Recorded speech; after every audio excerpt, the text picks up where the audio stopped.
ನಾರಾಯಣಂ ಸುರಗುರುಂ ಜಗದೇಕನಾಥಂ ಭಕ್ತಪ್ರಿಯಂ ಸಕಲಲೋಕನಮಸ್ಕೃತಂ ಚ ತ್ರೈಗುಣ್ಯವರ್ಜಿತಮಜಂ ವಿಭುಮಾದ್ವಿನೀತಂ ವಂದೇ ಭವಘ್ನಮರಾಸುರಸಿದ್ಧವಂದ್ಯಂ ನಾರಾಯಣಂ ನಮಸ್ಕೃತ್ಯ ನರಂ ಚೈವ ನರೋತ್ತಮಂ ದೇವೀಂ ಸರಸ್ವತೀಂ ವ್ಯಾಸಂ ತತೋ ಜಯಮುದೀರಯೇ ಸ್ವಸ್ತ್ಯಸ್ತು ಸತಾಂ ಹರಿ ಓಂ. ಇಷ್ಟೊತ್ತಲ್ಲಿ ಈಗ ಶುರುವಾಯಿತು ನನ್ನ ಪಾಠ. ಯಾವಾಗಲೂ ಒಳ್ಳೆ ಕಥೆ. ಸಹದೇವ ಕೂಡ ನಕುಲ ಹೇಳ್ತಾನೆ, ಸಂಧಿಯಲ್ಲೇ ನನಗೆ ಅಭಿಪ್ರಾಯ ಇರುವುದು, ಸಂಧಿಯೇ ಒಳ್ಳೆಯದು ಅಂತ. ಕೃಷ್ಣನಿಗೆ ಅಸಾಧ್ಯವಾದದ್ದೇನಿಲ್ಲ, ಅವನು ಏನು ಬೇಕಾದರೂ ಮಾಡ್ತಾನೆ. ಅದರಿಂದಾಗಿ ನೀನು ಸಂಧಿ ಮಾಡ್ಕೊಂಡು ಬಂದರೆ ನಮಗೆಲ್ರಿಗೂ ಹಿತ ಆಗುತ್ತೆ ಅಂತ ಕೃಷ್ಣನನ್ನ ದೂತನನ್ನಾಗಿ ಕಳುಹಿಸುವ ಸಂದರ್ಭದಲ್ಲಿ ಪ್ರತಿಯೊಬ್ಬರು ತಮ್ಮ ತಮ್ಮ ಅಭಿಪ್ರಾಯವನ್ನ ವ್ಯಕ್ತಪಡಿಸ್ತಾರೆ. ಎಷ್ಟು ಕೌರವ ಸಭೆಗೆ ಹೋದ ಮಾತ್ರದಲ್ಲಿ ಧರ್ಮರಾಜನ ಉದ್ದೇಶ ಈಡೇರುತ್ತೆ ಅಂತ ನಾವು ಅನ್ಕೊಂಡಿಲ್ಲ. ಆದರೆ ನೀನು ಈಡೇರುವ ಹಾಗೆ ಮಾಡಬೇಕಾದ್ದು ನಮ್ಮ ಕಡೆಯಿಂದ ನೀನು ಮಾಡಬೇಕಾದ ಜವಾಬ್ದಾರಿ. ಯಾಕೆಂದ್ರೆ ಅಲ್ಲಿ ವಿದುರ, ಭೀಷ್ಮ, ದ್ರೋಣ, ಬಾಹ್ಲಿಕ ಇವರೆಲ್ಲರಿಗೂ ತುಂಬ ದೂರದೃಷ್ಟಿ ಇದೆ. ಅವರು ಯಾವತ್ತೂ ಕೂಡ ಒಂದು ಇಡೀ ಕುಲವೇ ನಾಶವಾಗುವಂತಹ ನಿರ್ಧಾರಕ್ಕೆ ಕೈ ಹಾಕಲಿಕ್ಕಿಲ್ಲ, ಕೈ ಹಾಕಲ್ಲ ಅಂತ ನಾನು ಭಾವಿಸಿದ್ದೇನೆ. ಅವ್ರು ಏನಾದರೂ ಮಾಡಿ ದುರ್ಯೋಧನನ್ನು ದಾರಿಗೆ ತರಲಿಕ್ಕೆ ಪ್ರಯತ್ನ ಮಾಡ್ತಾರೆ. ಆಗ ನೀನು ಕೂಡ ಅದಕ್ಕೆ ಸರಿಯಾದ ಅಭಿಪ್ರಾಯಗಳನ್ನು ಅವರಿಗೂ ಮನದಟ್ಟಾಗುವ ಹಾಗೆ ಮಾಡಿ, ನಾವಾಗಿ ಅವರನ್ನ ಮೈ ಮೇಲೆ ಎಳ್ಕೊಂಡು ಯುದ್ಧಕ್ಕೆ ಹೋದ್ವಿ ಅನ್ನೋ ಅಪವಾದ ನಮಗೆ ಬರೋದು ಬೇಡ ಅಂತ ಹೀಗೆ ನಕುಲ ಹೇಳಿದರೆ ಸಹದೇವ ಸ್ವಲ್ಪ ಉಲ್ಟಾ ಮಾತಾಡ್ತಾನೆ. ಸೀದಾ ಜೋರು ಮಾಡ್ಲಿಕ್ಕೆ ಶುರು ಮಾಡ್ತೇನೆ. ಕೃಷ್ಣ, ನಮ್ಮ ಅಣ್ಣ ಮಾತಾಡಿದ ತಪ್ಪು ನಾನು ಹೇಳ್ತಿಲ್ಲ, ಅವನು ಹೇಳಿದ ಧರ್ಮ ಸಮ್ಮತವೇ. ಆದರೆ ನೀನು ಅಲ್ಲಿಗೆ ಹೋದ್ಮೇಲೆ ನೀನು ಮಾಡಬೇಕಾದ್ದೇನು ಅಂದರೆ ಯುದ್ಧ ಆಗ್ಲಿಕ್ಕೆ ಏನು ಬೇಕೋ ಅದೆಲ್ಲ ಥರದ ಮಾತುಗಳನ್ನು ಆಡಿಬಿಡು. ನಮಗೆ ಅವನ ಹತ್ರ ಸಮಾಧಾನ ಮಾಡಿಕೊಂಡು ನಾಳೆ ಮತ್ತೆ ಕೆಟ್ಟ ಅನುಭವನ ಪಡೀಲಿಕ್ಕೆ ನಮ್ಗೆ ಇಷ್ಟ ಇಲ್ಲ. ಹೀಗೆ ಬೇಕಾದಷ್ಟು ಕೆಟ್ಟದ್ದನ್ನು ಅನುಭವಿಸಿ ಆಗಿದೆ. ನೀನೇ ಹೇಳಿದ್ಯಲ್ವಾ ಕೌರವ ಹೇಗೂ ಸಮಾಧಾನಕ್ಕೆ ಬರಲ್ಲ ಅಂತ. ಅಂಥದ್ದೇನಾದರೂ ಒಂದು ಪಂಚಿಂಗ್ ಡೈಲಾಗ್ ಹೊಡೆದ್ಬಿಡು. ಅವ್ನು ತಿರ್ಕೊಂಡು ವಾಪಸ್ ನಮ್ಮ ಮೇಲೆ ಗಲಾಟೆಗೆ ಅಂತ ಬರಬೇಕು ಅಂತ ಅನ್ಕೊಳ್ತಾನೆ. ಯಾಕೆಂದರೆ ನೀಚನಾದ ದುರ್ಯೋಧನ ಪಾಂಚಾಲಿಯನ್ನು ಸಭೆಯಲ್ಲಿ ಅವಮಾನ ಮಾಡಿದ್ದನ್ನು ನಾನು ಮರಿಲಿಕ್ಕೆ ಸಾಧ್ಯ ಇಲ್ಲ. ಅಂಥ ದುಷ್ಟನನ್ನು ಕೊಲ್ಲದೆ ಬಿಡುವುದು ಹೇಗೆ? ಹಾಗೆ ಕೊಲ್ಲಿಕ್ಕಾಗುವುದಿಲ್ಲ. ಎಲ್ಲೋ ಹೋಗಿ ರಾತ್ರೋರಾತ್ರಿ ಅವನನ್ನು ಕೊಂದು ಬಂದ್ವಿ ಅಂತ ನಮ್ಗೆ ಹೊಂದುವ ಸಂಗತಿ ಅಲ್ಲ. ಈಗ ಸಂದರ್ಭ ಬಂದಿದೆ, ಅವನನ್ನು ಕೊಲ್ಲಿಕ್ಕೆ ಸರಿಯಾದ ಒಂದು ಕಾಲಾವಧಿ ಬಂದಿದೆ. ಅವನು ಯುದ್ಧಕ್ಕೆ ಬರಬೇಕು, ನಾವು ಅವನನ್ನು ಕೊಲ್ಲುವ ಹಾಗಾಗಬೇಕು. ಅದರಿಂದಾಗಿ ನಾನು ಬೇಕಾದರೆ ನೀನು ಇದು ಅಧರ್ಮ ಅಂತ ಹೇಳು, ಯುದ್ಧ ಮಾಡುವುದು ಅಧರ್ಮ ಅಂತ ಹೇಳಿ ನಾನು ಯುದ್ಧ ಮಾಡಿಯೇ ಮಾಡುತ್ತೇನೆ. ನನಗೆ ಯುದ್ಧದಲ್ಲಿಯೇ ಆಸಕ್ತಿ ಹೊರತು ನೀನು ಹೋಗಿ ಅವಿವೇಕಿಯಾದವನಿಗೆ ನನ್ನ ಮಾತು ಹೇಳ್ಬಿಡು. ಬೇರೆಯವರೆಲ್ಲ ಸಂಧಿ ವಹಿಸ್ತಾರೆ, ಸಹದೇವ ಮಾತ್ರ ಯುದ್ಧಕ್ಕೆ ರೆಡಿ ಇದ್ದಾನೆ ಅಂತ ಹೇಳು, ನಾನು ಯುದ್ಧಕ್ಕೆ ಹೊರಡ್ತೇನೆ. ನಮ್ಗೆ ರಾಜ್ಯ ಕೊಡಬೇಕು, ಇನ್ನೊಂದ ನಮ್ಮ ಹತ್ರ ಸತ್ತು ನಮ್ಗೆ ರಾಜ್ಯ ಒಪ್ಪಿಸ್ಬೇಕು. ಎರಡೇ, ರಾಜ್ಯ ಒಪ್ಪಿಸ್ಬೇಕು ಅನ್ನೋದೇ ಮಾತು. ಅವ್ನು ಸತ್ತು ಒಪ್ಪಿಸ್ತಾನೋ ಬದುಕಿ ಒಪ್ಪಿಸ್ತಾನೋ ಅನ್ನೋದು ಜವಾಬ್ದಾರಿ. ಬದುಕಿ ಒಪ್ಪಿಸ್ತಾನೆ ಅಂದ್ರೆ ಈಗಲೇ ಕೊಟ್ಬಿಡ್ಬೇಕು, ನಾ ಮತ್ತೆ ಜಗಳ ಆಡಲ್ಲ. ಆದ್ರೆ ಕೊಡುದಿಲ್ಲ ಅಥವಾ ಇನ್ನೇನು ನೀವೇ ಸಮಾಧಾನದಿಂದ ಇರಬೇಕು ಅಂತಂದ್ರೆ ಅದಕ್ಕೆ ನಾವು ಒಪ್ಕೊಳ್ಳೋರಲ್ಲ. ರಾಜ್ಯಾಧಿಕಾರ ವಹಿಸಿ ನಾವು ಆಳ್ಬೇಕು ಅನ್ನುವುದೇ ನಮ್ಮ ಅನುಭವ. ಅವನು ಎಲ್ಲ ಬಿಟ್ಟು ಹೋಗ್ಬೇಕು, ಕಾಡಿಗೆ ಹೋಗ್ಬೇಕು. ನಮ್ಮ ಅನುಭವ ಏನು ಅಂತ ಅವನಿಗೆ ಗೊತ್ತಾಗ್ಬೇಕು. ಎಲ್ಲ ಬಿಟ್ಟು ಹೋಗ್ಲಿ ಅವನು, ಆಗ ಗೊತ್ತಾಗುತ್ತೆ. ಸಾತ್ವಿಕಿಗೆ ತುಂಬಾ ಖುಷಿ ಆಗ್ಬಿಡುತ್ತೆ. ಅಟ್ಲೀಸ್ಟ್ ಸಹದೇವ ಆದ್ರೂ ಈ ಮಾತು ಹೇಳಿದ್ನಲ್ಲ, ಕೃಷ್ಣ ಇನ್ನೇನ್ ಕಾಯುದು, ರೆಡಿ ಮಾಡು. ಪಾಂಡವರಲ್ಲಿ ಸಹದೇವನೇ ಬುದ್ಧಿವಂತ, ಸರ್ಟಿಫಿಕೇಟ್ ಕೊಡ್ತಾನೆ. ಹಾಗೆ ಯಾರು ಈ ಯುದ್ಧ ಬೇಡ ಅಂತಿರೋರಲ್ಲ. ಈ ಬಿಸಿ ರಕ್ತದವರಿಗೆ ಸ್ವಲ್ಪ ಹಾಗೆ ಯಾವಾಗ ಠಕ್ ಅಂತ ಅದಕ್ಕೊಂದು ಉತ್ತರ ಕೊಡಬೇಕು ಅಂತ. ಎಲ್ಲರಿಗೂ ಒಳಗಿನಿಂದ ಹೆದರಿಕೆಯಿಂದ ಬಿಟ್ಟದ್ದೇನಲ್ಲ, ಅಥವಾ ದ್ರೌಪದಿಯನ್ನ ಅವಮಾನ ಆದದ್ದು ಸರಿ ಅಂತ ಸಮರ್ಥನೆ ಮಾಡೋ ದೃಷ್ಟಿಯಿಂದ ಅಲ್ಲ. ಒಂದು ಎಕ್ಸಾಂಪಲ್ ಸೆಟ್ ಮಾಡುವಾಗ ಪಾಂಡವರೇ ನಾಳೆ ತಪ್ಪಿತಸ್ಥರು ಅನ್ನೋ ಅಪಾದನೆ ಬರಬಾರದು ಅಂತಷ್ಟೇ. ಒಬ್ಬನ ತಪ್ಪಿನಿಂದ ಎಲ್ಲರಿಗೂ ಅನ್ಯಾಯದ ಹೆಸರು ಬರಬಾರದು ಅಂತ. ಮತ್ತೆ ಕೃಷ್ಣನಿಗೆ ಗೊತ್ತಿಲ್ವಾ ಏನ್ ಮಾಡ್ಬೇಕು ಅಂತ? ಅದನ್ನ ಮಾಡಿಯೇ ಮಾಡ್ತಾನೆ. ಆದ್ರೆ ನಮ್ಮ ಕೈಯಾರೆ ನಾವು ಆ ಪರಿಸ್ಥಿತಿಯನ್ನು ತಂದ್ಕೋಬಾರದು. ಅಂದ್ರೆ ಕೆಲವೊಂದ್ ಸರ್ತಿ ನಾವು ತಕ್ಷಣದಲ್ಲಿ ಹೀರೋ ಆಗ್ಲಿಕ್ಕೆ ಹೋಗಿ ಏನೋ ಹೇಳಿಬಿಡ್ತೇವೆ, ಆದ್ರೆ ಅದರ ಪರಿಣಾಮ ಏನು ನಮ್ಮ ದೂರದಲ್ಲಿ ಗೊತ್ತಿರಲ್ಲ. ಆ ಕ್ಷಣಕ್ಕೆ ಸರಿ. ಈಗ ಅವನ ಆಕ್ರೋಶ ತಪ್ಪು ಅಂತಾನು ಹೇಳಿದ್ದಲ್ಲ, ಸಹದೇವನ ಆಕ್ರೋಶ ತಪ್ಪಲ್ಲ. ಆದ್ರೆ ಅದನ್ನ ಜಾರಿಗೆ ತರುವಾಗ ಆ ರೀತಿ ಮಾತಾಡಿ ನಾವು ತಂದ್ಕೊಂಡ್ರೆ ಜನರ ಬಾಯಿಗೆ ಏನ್ ಬೀಳುತ್ತೆ ಅಂದ್ರೆ ಅವ್ರು ರೆಡಿ ಇದ್ರು, ಪಾಂಡವರೇ ಬೇಕು ಅಂತ ಕಾಲ್ ಕೇರ್ಕೊಂಡು ಯುದ್ಧಕ್ಕೆ ಬಂದು ಅನ್ಯಾಯ ಮಾಡಿದ್ರು ಅಂತ ಸೀದಾ ಇಷ್ಟು ದಿವಸ ಕಾದು ಇಷ್ಟು ದಿವಸ ತಾಳ್ಮೆಯಿಂದ ಇದ್ದು ಒಂದು ಮಾತಿಗೆ ಇಡೀ ಅಷ್ಟು ದಿವಸದ ಒಳ್ಳೆತನ ಅನ್ನೋದು ಕಪ್ಪು ಚುಕ್ಕೆ ಒಂದು ಸಾಕಾಗುತ್ತೆ ಇಡೀ ಬಿಳಿ ಹಾಳೆಗೆ. ಇಡೀ ಹಾಳೆ ತುಂಬಾ ಕಪ್ಪಿದ್ದಲ್ಲಿ ಮತ್ತೆ ಒಂದು ಕಪ್ಪು ಹಾಕಿದ್ರೆ ಯಾರು ಗಮನಿಸುವುದಿಲ್ಲ. ಆದ್ರೆ ಹಾಳೆ ಪೂರ್ತಿ ಖಾಲಿ ಆರಾಮ ಇದ್ದು ಅದ್ರಲ್ಲಿ ಒಂದು ಕಪ್ಪು ಬಂದ್ರೆ ಎಲ್ಲರ ಗಮನ ಹಾಳೆಯಲ್ಲಿ ಏನ್ ಕಾಣಿಸುತ್ತೆ ಅಂದ್ರೆ ಬೊಟ್ಟು ಕಾಣಿಸುತ್ತೆ ಅಂತಾರೆ, ಉಳಿದವರಿಗೆ ಬಿಳಿ ಕಾಣಿಸಲ್ಲ. ಹಾಗೆಯೇ ಆ ದೃಷ್ಟಿಯಲ್ಲಿ ಕೋಪ ಅನ್ನೋದನ್ನ ಬುದ್ಧಿಗೆ ಕೊಡಬೇಕು ಹೊರತು ಬುದ್ಧಿಯನ್ನ ಕೋಪದ ಕೈಗೆ ಕೊಡಬಾರದು ಅನ್ನೋದಷ್ಟೇ ಉದ್ದೇಶ.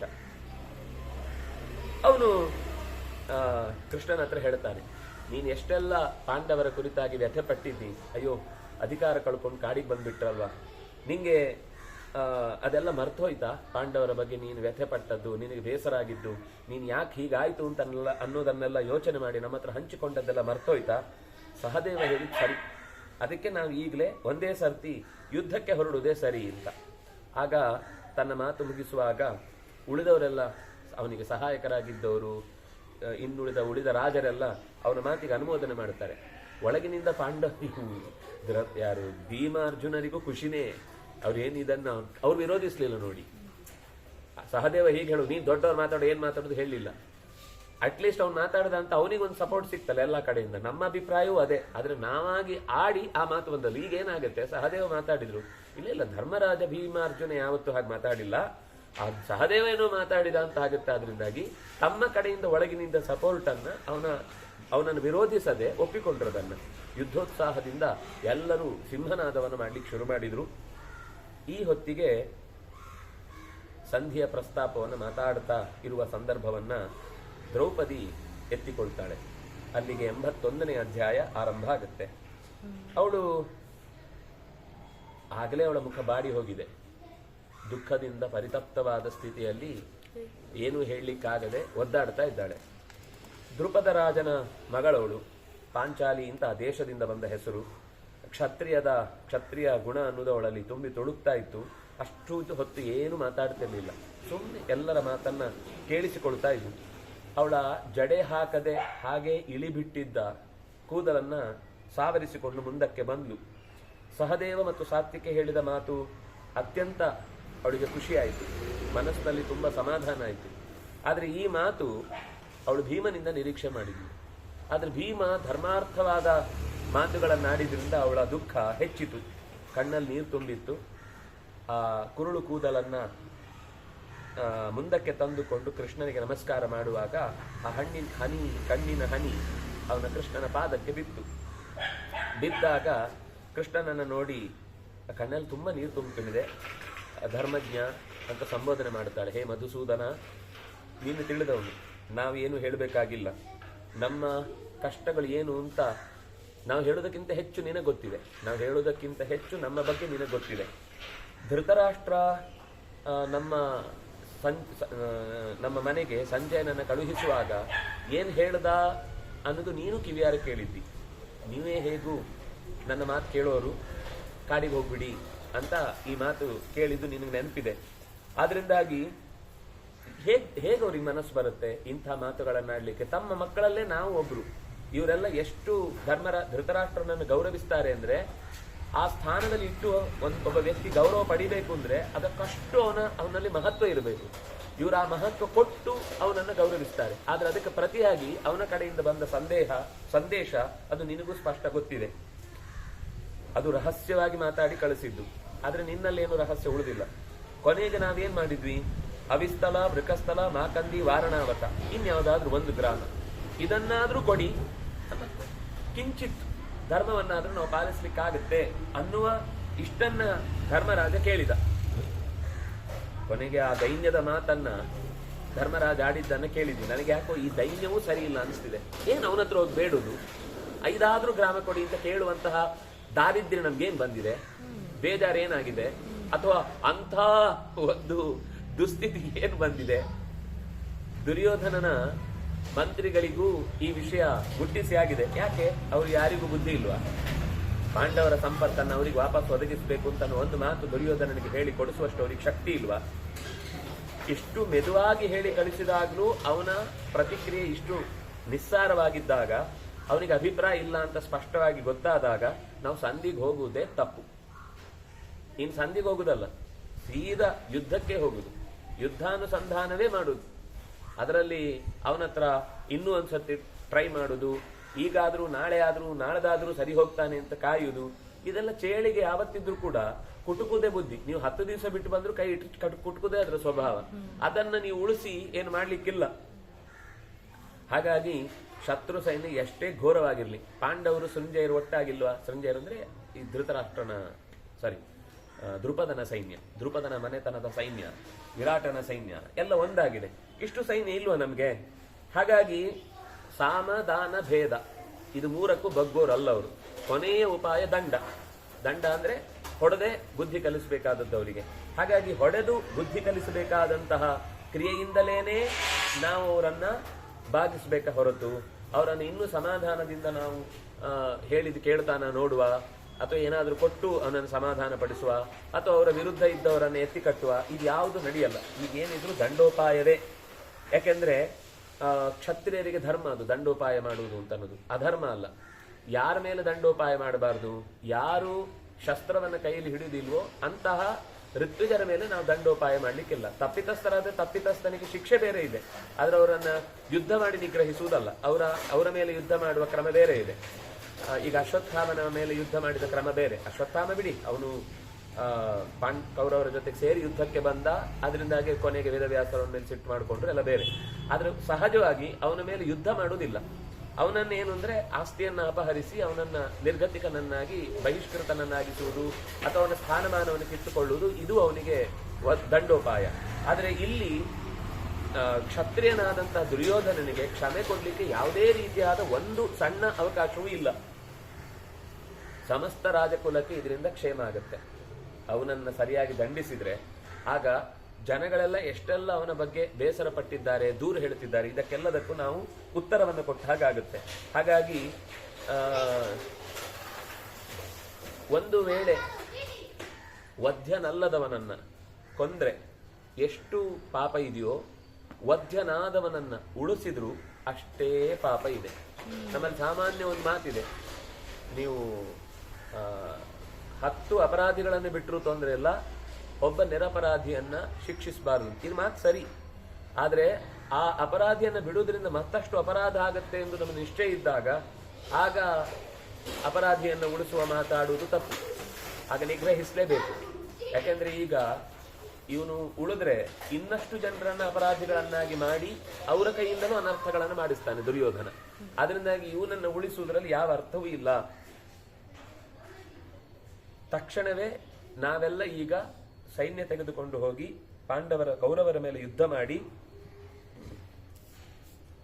ನಮ್ಮ ಸಂಪತ್ತನ್ನು ನಾವು ಮರಳಿ ಪಡೆಯುವುದೇ ನನಗೆ ಸರಿಯಾದ ದಾರಿ ಅಂತ ತೋರಿಸ್ತಾ ಇದೆ. ನಾನು ಹಿಂದೆ ನಿನ್ನ ಹತ್ರ ತುಂಬಾ ಸರ್ತಿ ನನ್ನ ದುಃಖವನ್ನು ಹೇಳ್ಕೊಂಡಿದ್ದೇನೆ. ಆದ್ರೆ ಈ ಪ್ರಸಂಗದಲ್ಲಿ ನಾನು ಯಾಕೆ ಹೇಳ್ತಾ ಇದ್ದೇನೆ ಅಂದ್ರೆ, ನೀನು ಅಕಸ್ಮಾತ್ ಈಗ ನಾನು ಹೇಳಿದ್ರು ಯುದ್ಧಕ್ಕೆ ಹೊರಡ್ಲಿಕ್ಕಾಗಲ್ಲ ಅಂತ ನಂಗೆ ಗೊತ್ತು. ಆದ್ರೆ ಆ ಪ್ರಸಂಗದಲ್ಲಿ ನನ್ನ ಪ್ರತಿಯೊಂದು ಮಾತು ಕೂಡ ಆ ಮುಂದಿನ ಸಂಧಾನದ ವಾಕ್ಯದ ಜೊತೆಗೆ ಸೇರಿಕೊಳ್ಬೇಕು ಅನ್ನೋ ದೃಷ್ಟಿಯಿಂದ ಈ ಮಾತು ಹೇಳ್ತಾ ಇದ್ದೇನೆ.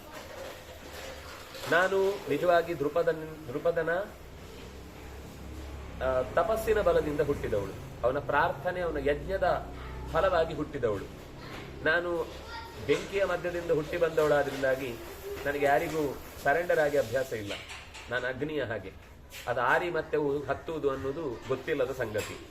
ಪಾಂಡುರಾಜನಿಗೆ ಸೊಸೆ ಅಂದ್ರೆ ನಾನು ಭೀಷ್ಮನಿಗೂ ಸೊಸೆ, ಧೃತರಾಷ್ಟ್ರನಿಗೂ ಸೊಸೆ, ಈ ಮನೆ ಎಲ್ಲರಿಗೂ ನಾನು ಸೊಸೆ. ನಾನು ಕೇವಲ ಯಾರು ಒಬ್ಬರಿಗೆ ಮಾತ್ರ ಸೊಸೆ ಅಲ್ಲ. ಹಾಗಾಗಿ ಸಾಮರ್ಥ್ಯದಲ್ಲಿ ಇಂದ್ರ ಸದೃಶರು ಅಂತ ಅನ್ನಿಸುವಂತ 5 ಜನ ಗಂಡಂದ್ರು, ಒಬ್ಬರಲ್ಲ ನನಗೆ ಗಂಡಂದ್ರು. 5 ಜನರು ಇಂದ್ರನಿಗೆ ಸಮಾನರು. ಇಂದ್ರನಿಗೆ ಸಮಾನರು ಅಂದ್ರೆ ಅದು ಕೇವಲ ಒಂದು ಉಪಮಾನವಾಗಿ ಹೇಳಿದ್ದಲ್ಲ. ನಿಜದ ಅರ್ಥದಲ್ಲಿ ಅವರು ಇಂದ್ರರೇ. ಪೂರ್ವದ ಮನ್ವಂತರಗಳಲ್ಲಿ, ಮೊದಲನೇ ಮನ್ವಂತರದಲ್ಲಿ ಭಗವಂತ ಯಜ್ಞನಾಮಕನಾಗಿ ಇಂದ್ರ ಪದವಿಯನ್ನು ಏರಿದ್ದ. ಆಮೇಲೆ ವಾಯುದೇವ ರೋಚನ ಅನ್ನುವ ಹೆಸರಿನಿಂದ ಅಧಿಪತಿಯಾಗಿ ಏರಿದ್ದ. ಆಮೇಲೆ 3ನೇದರಲ್ಲಿ ಧರ್ಮರಾಜ ಅಂದ್ರೆ ಯಮಧರ್ಮ ಇಂದ್ರ ಪದವಿಯಲ್ಲಿದ್ದ. ಆಮೇಲೆ ನಾಸತ್ಯ, ಆಮೇಲೆ ದಸ್ರ, ಆಮೇಲೆ ಅಲ್ಲಿಗೆ 5 ಆಯ್ತು. ದೇವರು, ಭೀಮ, ಧರ್ಮರಾಜ, ನಕುಲ, ಸಹದೇವ. ಈಗ ಮತ್ತು ಹಿಂದೆ ಈ ಎರಡರಲ್ಲಿ ಈಗ ಇರುವ ಪುರಂದರನೇ ಆಗ ಮಂದ್ರದ್ಯುಮ್ನ ಅಂತ ಹೆಸರಿತ್ತು, ಈಗ ಪುರಂದರ ಅಂತ ಹೆಸರಿದೆ. ಈ ಇಬ್ಬರು ಈ ಎರಡು ಮನ್ವಂತರದಲ್ಲಿ ಇವರೇ ಇಂದ್ರರಾಗಿ ಇರುವಂತಹದ್ದು. ಹಾಗಾಗಿ ಇವರೆಲ್ಲ ಇಂದ್ರನ ಪದವಿಯನ್ನು ಒಂದು ಬಾರಿ ಪೂರ್ವದಲ್ಲಿ ಅಲಂಕರಿಸಿ ಬಂದವರು. ಹಾಗಾಗಿ ಇಂದ್ರ ಪದವಿಯನ್ನು ಅಲಂಕರಿಸುವುದು ಇಂದ್ರ ಸಮಾನರು ಅಂತ ಸುಮ್ಮನೆ ಹೇಳಲಿಲ್ಲ. ಯಾಕಂದ್ರೆ ಇಲ್ಲಿರೋರೆಲ್ಲ ಅವರೇ.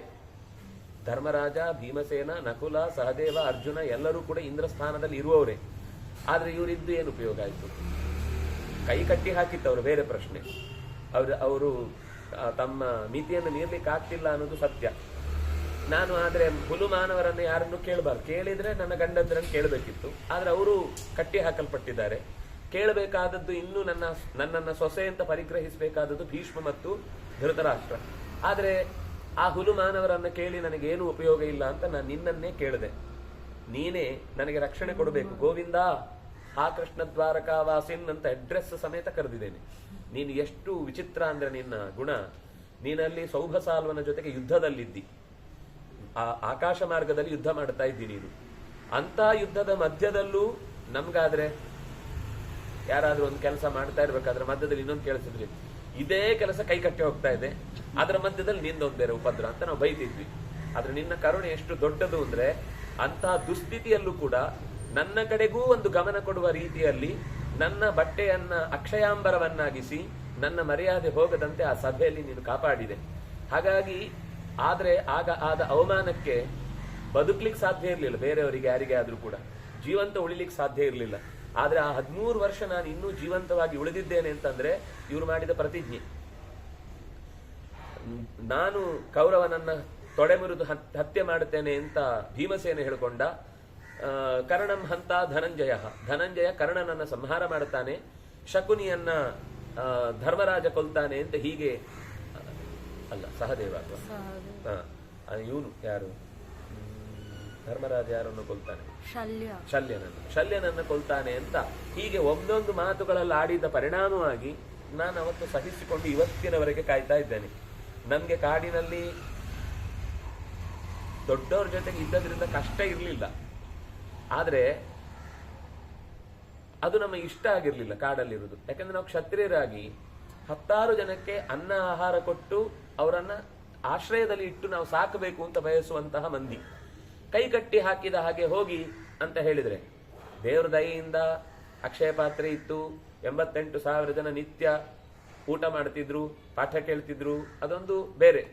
ಆದ್ರೆ ಅದೇನು ಅಂದ್ರೆ ನಮ್ಮ ಮತ್ತೆ ಪ್ರಯತ್ನದಿಂದ ಬಂದದ್ದು. ನಾವು ಟ್ಯಾಕ್ಸ್ ಕಲೆಕ್ಟ್ ಮಾಡಿ ಜನರ ಕಷ್ಟಗಳಿಗೆ ಪರಿಹರಿಸಿ ಅದರಿಂದ 10 ಜನರಿಗೆ ಆಶ್ರಯ ಕೊಟ್ಟದ್ದಲ್ಲ. ದೈವಿಕ ಒಂದು ವರ ಇತ್ತು, ಅದರ ಫಲವಾಗಿ ನಮ್ಮ ಕರ್ತವ್ಯ ನಿರ್ವಹಣೆ ಮಾಡುವುದಾಯ್ತು. ಆದ್ರೆ ಅಂಥ ಕಾಡಿನ ಸ್ಥಿತಿಯಲ್ಲಿ ಮಧ್ಯದಲ್ಲಿ ಮತ್ತೆ ಉಪದ್ರವ ಕೊಟ್ಟದ್ದೇನು ಕಮ್ಮಿ ಅಲ್ಲ. ಘೋಷಯಾತ್ರೆ ಇರ್ಬೋದು, ಜಯದ್ರಥನ ಅಪಹಾರದ ಪ್ರಸಂಗ ಇರ್ಬೋದು, ಇದೇನವರು ಸುಮ್ಮನೆ ಕೂತಿರಲಿಲ್ಲ. ಹಾಗಾಗಿ ಪುಂಡರೀಕಾಕ್ಷ, ನಿನ್ನತ್ರ ನನ್ನ ಬೇಡಿಕೆ ಇಷ್ಟೇ. ನನಗೆ ಆಶ್ಚರ್ಯ ಆಗುದು, ಈ ದುರ್ಯೋಧನನ ರಟ್ಟೆಯಲ್ಲಿ ಭೀಮನ ತೋಳಿನಲ್ಲಿ ಇಷ್ಟು ಶಕ್ತಿ ಇದ್ದು ಇನ್ನೂ ಕೂಡ ಈ ದುರ್ಯೋಧನ ಬದುಕಿದ್ದಾನಲ್ವಾ?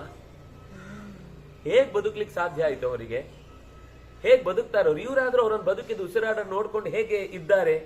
ನನಗೆ ಯಾಕೋ ಧಿಕ್ಕಾರ ಅಂತ ಅನಿಸ್ತಾ ಇದೆ. ಇವರ ಸಾಮರ್ಥ್ಯಕ್ಕೆ ಧಿಕ್ಕಾರ.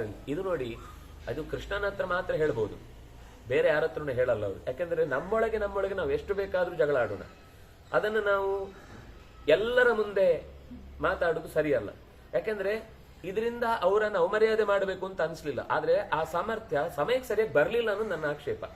ಅದನ್ನ ನಾನು ಮುಂದೆ ಇಡ್ತೇನೆ. ಅದರಲ್ಲಿ ನನಗೆ ಸ್ವಲ್ಪವೂ ಕೂಡ ಹೆಸಿಟೇಷನ್ ಇಲ್ಲ. ಆ ತಪ್ಪೇ.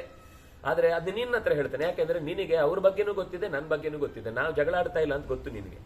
ನಾವು ಅವ್ರ ಹತ್ರ ಎಲ್ಲ ವಿಷಯಕ್ಕೂ ಹೋರಾಟ. ನಾಳೆಯಿಂದ ಅಡಿಗೆ ಮನೆ ಬಂದ್, ಮಲಗೋ ಕೋಣೆ ಬಂದ್, ಬರೀ ಹಾಲಲ್ಲೇ ಬಿದ್ಕೊಂಡಿರಿ ಅಂತ 4 ದಿಂಬು ತೆಗೆದು ಹಾಕಿರುವ ಪರಿಸಂಗದ ಗಲಾಟೆ ಅಲ್ಲ ಇದು.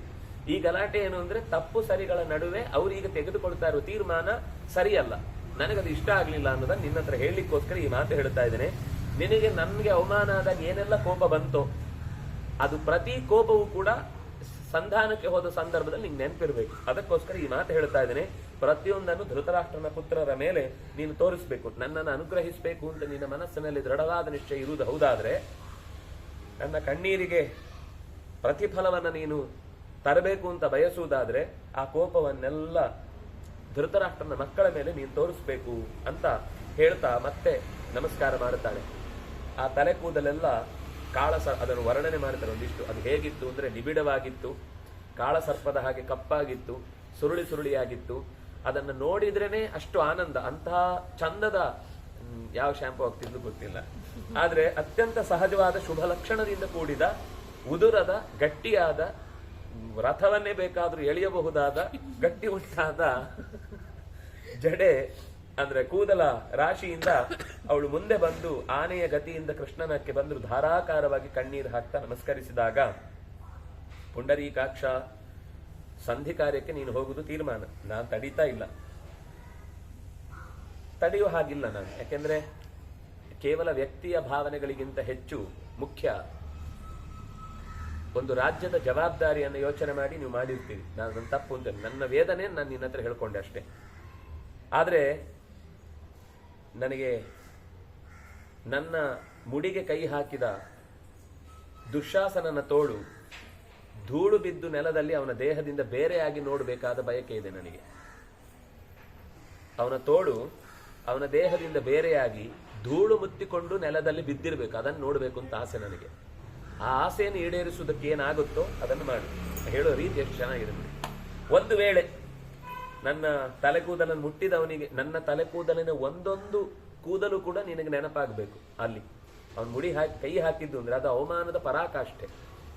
ಅದಕ್ಕಿಂತ ಇನ್ನೊಂದು ಅವಮಾನ ಮಾಡ್ಲಿಕ್ಕೆ ಸಾಧ್ಯ ಇಲ್ಲ ಒಂದು ಹೆಣ್ಣಿಗೆ. ಅವಳ ಮುಡಿ ಕೈ ಹಾಕಿ ಎಳೆಯುವುದುಂಟುಂಟಲ್ಲ, ಅದರಷ್ಟು ಹಾನಿಕಾರಕವಾದ ಸಂಗತಿ ಅಥವಾ ಅದನ್ನ ಒಪ್ಪಿಕೊಳ್ಳಿಕ್ಕೆ ಸಾಧ್ಯ ಇಲ್ಲದ ವಿಷಯ. ಅದನ್ನ ನೀನು ಪ್ರತಿ ಕ್ಷಣವೂ ಎಲ್ಲಿಯಾದ್ರೂ ನನ್ನ ನೆನಪು ಆಗೋದಿಲ್ಲ ಅಂದಾಗ ನನಗೆ ಬಂದ ಈ ಪರಿಸ್ಥಿತಿಯನ್ನು ನೆನಪು ಮಾಡಿಕೊಂಡು ಒಂದು ವೇಳೆ ಆಗಲೂ ನನ್ನ ಗಂಡಂದರಿಗೆ ಭೀಮಾರ್ಜುನರಿಗೆ ಯುದ್ಧ ಮಾಡಲಿಕ್ಕೆ ಒಂದೆಲ್ಲೋ ಕೃಪಣತೆ ಕಾಡಿತು ಅಂತಂದ್ರೆ ಅವಳು ಹೇಳುವ ಮಾತು ಅದು ಒತ್ತಿ ಹೇಳುತ್ತಾಳು. ಒಂದು ವೇಳೆ ಅವರಿಗೆ ಕೃಪಣತೆ ಕಾಡಿದ್ರೆ, ಅಯ್ಯೋ ಯಾಕಪ್ಪ ನಾವು ಸುಮ್ಮನೆ ರಕ್ತಪಾತಕ್ಕೆ ಕೈ ಹಾಕಬೇಕು ಅಂತ ಒಂದು ವೇಳೆ ಅನ್ನಿಸಿಯ ಸಂಧಿಯನ್ನು ಅವರು ಬಯಸಿದ್ರೆ ಬಯಸ್ಕೊಳ್ಳಿ, ನಾನು ಅವರನ್ನ ತಪ್ಪು ಅಂತ ಹೇಳಿದ್ರೆ. ಯಾಕೆಂದ್ರೆ ಅದು ಅವರ ಮರ್ಜಿ. ನೋವು ಏನು ಅಂತ ನನಗೆ ಮಾತ್ರ ಗೊತ್ತಿರುವುದು. ಅವರು ನನ್ನನ್ನು ಎಷ್ಟೋ ಬಾರಿ ರಕ್ಷಿಸಿದ್ದಾರೆ, ಎಷ್ಟೋ ಬಾರಿ ನನಗೆ ಜೊತೆಯಾಗಿ ಇದ್ದಾರೆ, ನಾನು ಇಲ್ಲ ಅಂತ ಹೇಳ್ತಿಲ್ಲ. ಆದ್ರೆ ಈ ಸ್ಥಿತಿಗೆ ಕಾರಣರಾದವರನ್ನು ಮಾತ್ರ ನಾನು ಕ್ಷಮಿಸೋಳಲ್ಲ. ಪಿತಾಮೇ ಯೋತ್ಸ್ಯತೆ ವೃದ್ಧ ಸಹಪುತ್ರೈ ಮಹಾರಥೈ. ನನ್ನಪ್ಪ ಬರ್ತಾನೆ, ನನ್ನ ಅಣ್ಣ ಬರ್ತಾನೆ, ನನ್ನ ತಮ್ಮಂದ್ರು ಬರ್ತಾರೆ. ಜೊತೆಗೆ ಇನ್ನೂ ಹೇಳ್ತಾಳೆ, ನನ್ನ 5 ಜನ ಮಕ್ಕಳಿದ್ದಾರಲ್ಲ ಪಾಂಡವೆಯರು, ಅವ್ರು ನಂಗೆ ಸಹಾಯಕ್ಕೆ ಬರ್ತಾರೆ. ಎಲ್ಲದಕ್ಕಿಂತ ಹೆಚ್ಚು ಅಭಿಮನ್ಯು ಬರ್ತಾನೆ ನಂಗೆ ವಿಶ್ವಾಸ ಇದೆ. ಯಾಕಂದ್ರೆ ಅವನಿಗೆ ಗೊತ್ತು ನನ್ನ ವೇದನೆ ಏನು ಅಂತ ಅವನಿಗೆ ಗೊತ್ತು. ಅಷ್ಟು ಜನರನ್ನ ಕರ್ಕೊಂಡು ನಾನೇ ಕೌರವರ ಜೊತೆ ಯುದ್ಧಕ್ಕೆ ಹೋಗ್ತೇನೆ. ಇವ್ರು ಯಾರು ಬರುವುದೇ ಬೇಡ ಯುದ್ಧಕ್ಕೆ. ಇವರೆಲ್ಲ ಧರ್ಮಿಷ್ಠರಾಗಿ ಸಂಧಿಕಾರದಲ್ಲಿ ಕೂತ್ಕೊಂಡು ಲೆಕ್ಕ ಹಾಕೊಂಡು ಕೂತ್ಕೊಳ್ಳಿ. ನಾನು ಅವರನ್ನು ಯಾರನ್ನೂ ಆಕ್ಷೇಪಿಸುವುದಿಲ್ಲ, ವಿರೋಧಿಸುವುದಿಲ್ಲ. ನನ್ನ ಕಡೆಯಿಂದ ಇದು ನಾನು ಯುದ್ಧ ಮಾಡುವುದೇ ತೀರ್ಮಾನ. ನೀನೊಂದು ವೇಳೆ ಸಂಧಿಯ ಸಂದೇಶವನ್ನು ಹೊತ್ತುಕೊಂಡು ಬಂದ್ರೂ ನಾನು ಬೇರೆಯಾಗೆ ಯುದ್ಧ ಮಾಡಿ ಎಲ್ಲವನ್ನ ತಗೊಂಡು ಮತ್ತೆ ನಾನು ಅದನ್ನ ಇಟ್ಕೊಂಡು ನಾನು ರಾಣಿಯಿಂದ ಮೆರೆಯುವುದಿಲ್ಲ. ಇವರಿಗೆ ತಂದು ಕೊಡ್ತೇನೆ. ಇವ್ರಿಗೆ ಗಳಿಸ್ಲಿಕ್ಕೆ ತಾಕತ್ತಿಲ್ಲ ಅಂದ್ರೆ ನಾನ್ ಗಳಿಸ್ ತಂದು ಕೊಟ್ಟು ಅವ್ರು ಮತ್ತೆ ನಾಳೆ ಸಿಂಹಾಸನದಲ್ಲಿ ಕೂತು ರಾಜ್ಯಭಾರ ಮಾಡ್ಲಿ. ಆದ್ರೆ ನಾನು ಮಾತ್ರ ಸಂಧಿಯಿಂದ ತಲೆ ತಗ್ಗಿಸಿ ಹೆಡೆಮುರಿಯ ಮುಡಿಗೆ ಕೈ ಹಾಕಿದ ಮನೆಯ ನೆಲದಲ್ಲಿ ಮತ್ತೆ ನಾನು ಶರಣಾಗಿ ಆ ದೈನ್ಯದಿಂದ ಆ ಮನೆಯೊಳಗೆ ಕಾಲಿಡಲ್ಲ. ನಾನೇನಿದ್ರು ಕೂಡ ರಾಣಿಯಾಗಿ ಕಾಲಿಡಬೇಕು ಹೊರತು ದಾಸಿಯಾಗಿ ಕಾಲಿಡ್ಲಿಕ್ಕೆ ನನಗೆ ಪ್ರತಿಕ್ಷಣ ಅವಳನ್ನು ಹೇಳೋ ಮಾತು. ಆ ದಾಸಿ ಅನ್ನುವ ಶಬ್ದವನ್ನು ನಾನು ಅವರಿಗೆ ಏನು ಹೇಳಿ ನನ್ನನ್ನ ಅವಮಾನ ಮಾಡಿದ್ರು ಅದನ್ನ ನಾನು 13 ವರ್ಷದಿಂದ ಉರಿಯುವ ಬೆಂಕಿಯ ಹಾಗೆ ಹೃದಯದಲ್ಲಿ ಸೆರಗಿನಲ್ಲಿ ಕೆಂಡ ಕಟ್ಟಿಕೊಳ್ಳುವುದು ಅಂತ ಎಷ್ಟು ಕಷ್ಟ ಗೊತ್ತಾ. ಅದು ಕಟ್ಟಿಕೊಂಡ್ರೆ ಸುಡುದು ನಮ್ಮನ್ನೇ. ಆದ್ರೂ ನಾನು ಹಿಡ್ಕೊಂಡಿದ್ದೇನೆ. ಯಾಕೆಂದ್ರೆ ನಾನು ಕ್ಷತ್ರಿಯರಷ್ಟು ಬೇಗ ಮರೆಯುವುದು ಬೇರೆಯವರಿಗಾದ್ರೂ ಕೆಲವೊಂದು ಸರ್ತಿ ಕಾಲ ಹೋದ ಹಾಗೆ ಮರ್ತು ಹೋಗ್ಬೋದು, ಆದ್ರೆ ನಾನು ಮರೆಯಲಿಕ್ಕೆ ಸಾಧ್ಯ ಇಲ್ಲ. ಹಾಗಾಗಿ ನನಗೆ ಉರಿಯುತ್ತಿದ್ದ ಸಂಕಟದ ಪ್ರತಿ ಕ್ಷಣವನ್ನು ಕೂಡ ನಾನು ಕಷ್ಟದಿಂದ ಅಡಗಿಸಿಟ್ಕೊಂಡಿದ್ದೇನೆ. ಮತ್ತೆ ಮತ್ತೆ ಕಷ್ಟಗಳು ಬಂದಾಗಲೂ ಆ ಹಳೆದೇ ನೆನಪಾಗ್ತಿತ್ತು. ನಂಗೆ ಹೊಸ ಕಷ್ಟ ಅಂತಿರ್ಲಿಲ್ಲ. ಯಾಕಂದ್ರೆ ಜಯದ್ರಥನಾಗಿರ್ಬೋದು, ಕೀಚಕನದ್ದಾಗಿರ್ಬೋದು, ಇದು ಯಾವ ಪ್ರಸಂಗದಲ್ಲೂ ನನಗೆ ಆಗ್ಲೂ ಅವಮಾನನೇ ಆದದ್ದು. ಆದ್ರೆ ಈ ಕಷ್ಟದ ಮುಂದೆ, ಯಾಕೆಂದ್ರೆ ಇದೆಲ್ಲ ನನ್ನವರು ತಂದುಕೊಂಡವರ ಮುಂದೆ ಆದದ್ದು. ಇದು ಅವರು ಹೆಣ್ಮರುಳರು ಬಿಡಿ, ಅವರಿಗೆ ಯಾವ ಹೆಣ್ಣು ಸಿಕ್ಕಿದ್ರು ಅವ್ರು ಹೀಗೆ ಮಾಡೋರು. ಇವರಿಗೆ ನಾನು ಯಾರು ಅಂತ ಗೊತ್ತಿದ್ದು, ತಮ್ಮ ಮನೆಯ ಹೆಣ್ಣು ಅಂತ ತಿಳಿದಿದ್ದು ಮಾಡಿದ ಅನ್ಯಾಯಕ್ಕೆ ನಾನು ಅವರನ್ನ ಕ್ಷಮಿಸ್ಲಿಕ್ಕೆ ಸಾಧ್ಯವೇ ಇಲ್ಲ. ನನ್ನ ಹೃದಯ ಒಡೆದು ಹೋಗಿದೆ ಅಂತ ಕಣ್ಣಿನಿಂದ ನೀರು ಸುರಿತಾ ಇದೆ. ಗದ್ಗದವಾಗಿ ಮಾತೇ ಹೊರಡದೆ ಬಾಯಿ ಕಟ್ಟಿ ಸುಮ್ಮನಾಗಿ ಬಿಡ್ತಾಳೆ. ಧಾರಾಕಾರವಾಗಿ ನೀರು ಸುರಿಲಿಕ್ಕೆ ಶುರುವಾಗುತ್ತೆ ಕಣ್ಣಿನಿಂದ. ಕೃಷ್ಣ ತಕ್ಷಣವೇ ಅವಳ ಭುಜ ಹಿಡಿದು ಸಮಾಧಾನ ಮಾಡಿ ಅವಳ ಮೈ ಎಲ್ಲ ತೊಯ್ದು ಹೋಗಿದೆ ಅಂತೆ ಆ ಕಣ್ಣೀರಿನಿಂದ. ಕೃಷ್ಣ ಅವಳನ್ನು ಸಮಾಧಾನವಾಗಿ, ಪಂಚಾಲಿ ಅಳಬೇಡ, ಯಾಕೆ ಅಳ್ತಾ ಇದ್ದಿ? ಇಷ್ಟು ತಕ್ಷಣವೇ ನೀನು ಧೃತಿ ಕೆಟ್ಟರೆ ಹೇಗೆ? ಈ ಅಳು ನಿನ್ನದಲ್ಲ. ಇದು ಈ ಅಳು ಇದೆಯಲ್ಲ, ಪ್ರತಿಯೊಂದು ಹನಿಯೂ ಕೂಡ ಒಂದೊಂದು ಸಮುದ್ರದ ಹಾಗೆ ನಿನ್ನ ಶತ್ರುಗಳ ಮಡದಿಯರ ಕಣ್ಣಿನಲ್ಲೂ ಇದೇ ಅಳು ಖಂಡಿತ ಕೆಳಕ್ಕೆ ಹರಿಲಿಕ್ಕಿದೆ. ಯಾಕೆಂದ್ರೆ ಅದರ ಇವರನ್ನು ಕಳ್ಕೊಂಡು ಅವ್ರು ಅಳ್ತಾರೆ ಅಂತ ಅರ್ಥ. ನಮ್ ಕೆಲವರಿಗೆ ಭಾರಿ ಒಂದು ಏನಂತಾರೆ ಕರುಣೆ ಫೀಲ್ ಆಗುತ್ತೆ. ಯಾಕಪ್ಪ ಅವ್ರು ಆ ಹೆಣ್ಮಕ್ಳು ಏನ್ ಮಾಡಿದ್ರು? ತಪ್ಪು ಮಾಡಿದವ್ರು ದುರ್ಯೋಧನಾದಿಗಳಲ್ವಾ, ಅವ್ರಿಗೆ ಶಿಕ್ಷೆ ಆದ್ರೆ ಸಾಕಲ್ವಾ ಅಂತ. ದ್ರೌಪದಿಗೆ ಅವಮಾನ ಆಗುವಾಗ ಒಂದೇ ಒಂದು ಹೆಣ್ಣು ಇದು ತಪ್ಪು ಅಂತ ಆ ಸಭೆಯಲ್ಲಿ ಮಾತಾಡ್ಲಿಲ್ಲ, ನೋಡ್ತಾ ಕೈ ತಟ್ಟಿ ಕೂತ್ರು. ಯಾಕೆಂದ್ರೆ ಆ ಸಿಂಹಾಸನದಲ್ಲಿ ಅವಭೃತ ಸ್ನಾನ ಆಗುದು ಅಂತ ಉಂಟಲ್ವಾ, ಅದು ಬಹಳ ಗ್ರೇಟ್ ಆದ ಒಂದು ಅವಕಾಶ. ಆ ಯಾವುದು ರಾಜಸೂಯ ಆಗದ ಅನೇಕ ನದಿಗಳ ನೀರು, ಅನೇಕ ಸಮುದ್ರಗಳ ನೀರು, ಅನೇಕ ವಿಶಿಷ್ಟವಾದ ತೀರ್ಥದ ನೀರನ್ನೆಲ್ಲ ತಂದು ಅದನ್ನು ಕಲಶದಲ್ಲಿ ಪ್ರತಿಷ್ಠೆ ಮಾಡಿ ಕೊನೆಯಲ್ಲಿ ಆ ಯಜಮಾನ ಮತ್ತು ಯಜಮಾನನ ಮಡದಿಯನ್ನ ಅಭಿಷೇಕ ಮಾಡೋದು ಅಂತುಂಟಲ್ವಾ, ಅದು ಬದುಕಿನ ದೊಡ್ಡ ಭಾಗ್ಯಗಳಲ್ಲಿ ಒಂದು. ಇದನ್ನ ಕನಸು ಕಂಡ್ರು ಬೀಳಲ್ಲ ಎಷ್ಟೋ ಜನಕ್ಕೆ. ಇದು ಚಕ್ರವರ್ತಿ ಆಗುವುದಕ್ಕೆ ಯೋಗ್ಯವಾದ ಅದೇ ಸಿಟ್ಟು ಅವನಿಗೆ. ತನಗೆ ಸಿಗ್ಲಿಲ್ಲ ಒಂದು ದುರ್ಯೋಧನನಿಗೆ ಆ ಸ್ವಯಂವರದಲ್ಲಿ. ಎರಡನೇದ್ದು ಆ ಅವಭೃತ ಸ್ನಾನದಲ್ಲಿ ಅವಳಿಗೆ ಆ ಮರ್ಯಾದೆ ಸಿಕ್ತು, ತಾನು ಮಾಡ್ಲಿಕ್ಕೆ ಆಗ್ಲಿಲ್ಲ. ಮೂರನೇದು ಅವಳು ನಕ್ಕಳು. ಆ ಮೂರು ಕೋಪವನ್ನು ಇಟ್ಟುಕೊಂಡು ಅವನ ಆ ಸಭೆಯಲ್ಲಿ ಅಷ್ಟು ಅವಮಾನ ಮಾಡಿದ್ದು. ಇದೆಲ್ಲ ನಮಗೆ ಆದ ಅವಮಾನ ಅನ್ನುವ ಹಾಗೆ ಅವನ ಮಡದಿಯರು ಕೂಡ ಈರ್ಷೆಯಿಂದ ಕೈ ತಿಕ್ಕಿಕೊಂಡು ಆಗ್ಬೇಕು ಅಂತ ಹಠ ಮಾಡಿ ಅವಳ ಬಗ್ಗೆ ಅಸೂಯೆ ಪಟ್ಟರಂತೆ. ಅದರ ಪರಿಣಾಮವಾಗಿ ಅವರು ಕೂಡ ಈ ಕಣ್ಣೀರಲ್ಲಿ ಕೈ ತೊಳೆಯುವಂತಹ ದುಸ್ಥಿತಿ ಬಂತು ಅಂತ. ಯಾಕೆಂದ್ರೆ ಮೌನವಾಗಿ ಕೂತು ಸಪೋರ್ಟ್ ಮಾಡಿದವನು ಅನ್ಯಾಯಿಯೇ, ಅಥವಾ ಒಳಗಿನಿಂದ ಅದು ಖುಷಿ ಪಟ್ಟರು ಅದು ಅನ್ಯಾಯವೇ. ನನಗಂತೂ ಅವನನ್ನು ವಿರೋಧಿಸ್ಲಿಕ್ಕಾಗ್ಲಿಲ್ಲ.